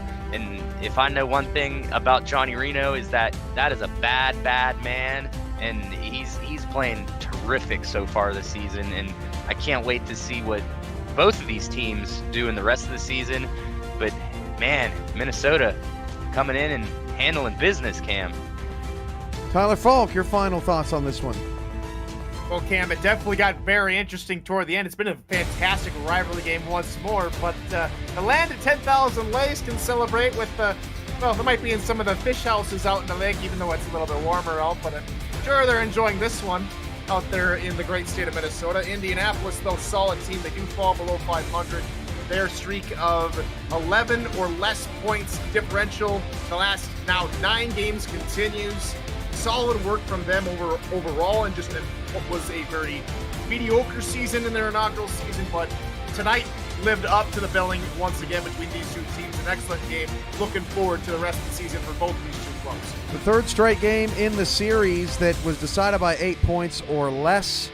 It's the only meeting in the regular season this season between Indianapolis and Minnesota, and so who knows, maybe we'll see them match up in the playoffs. Who do you think the player of the game is going to be, Paul?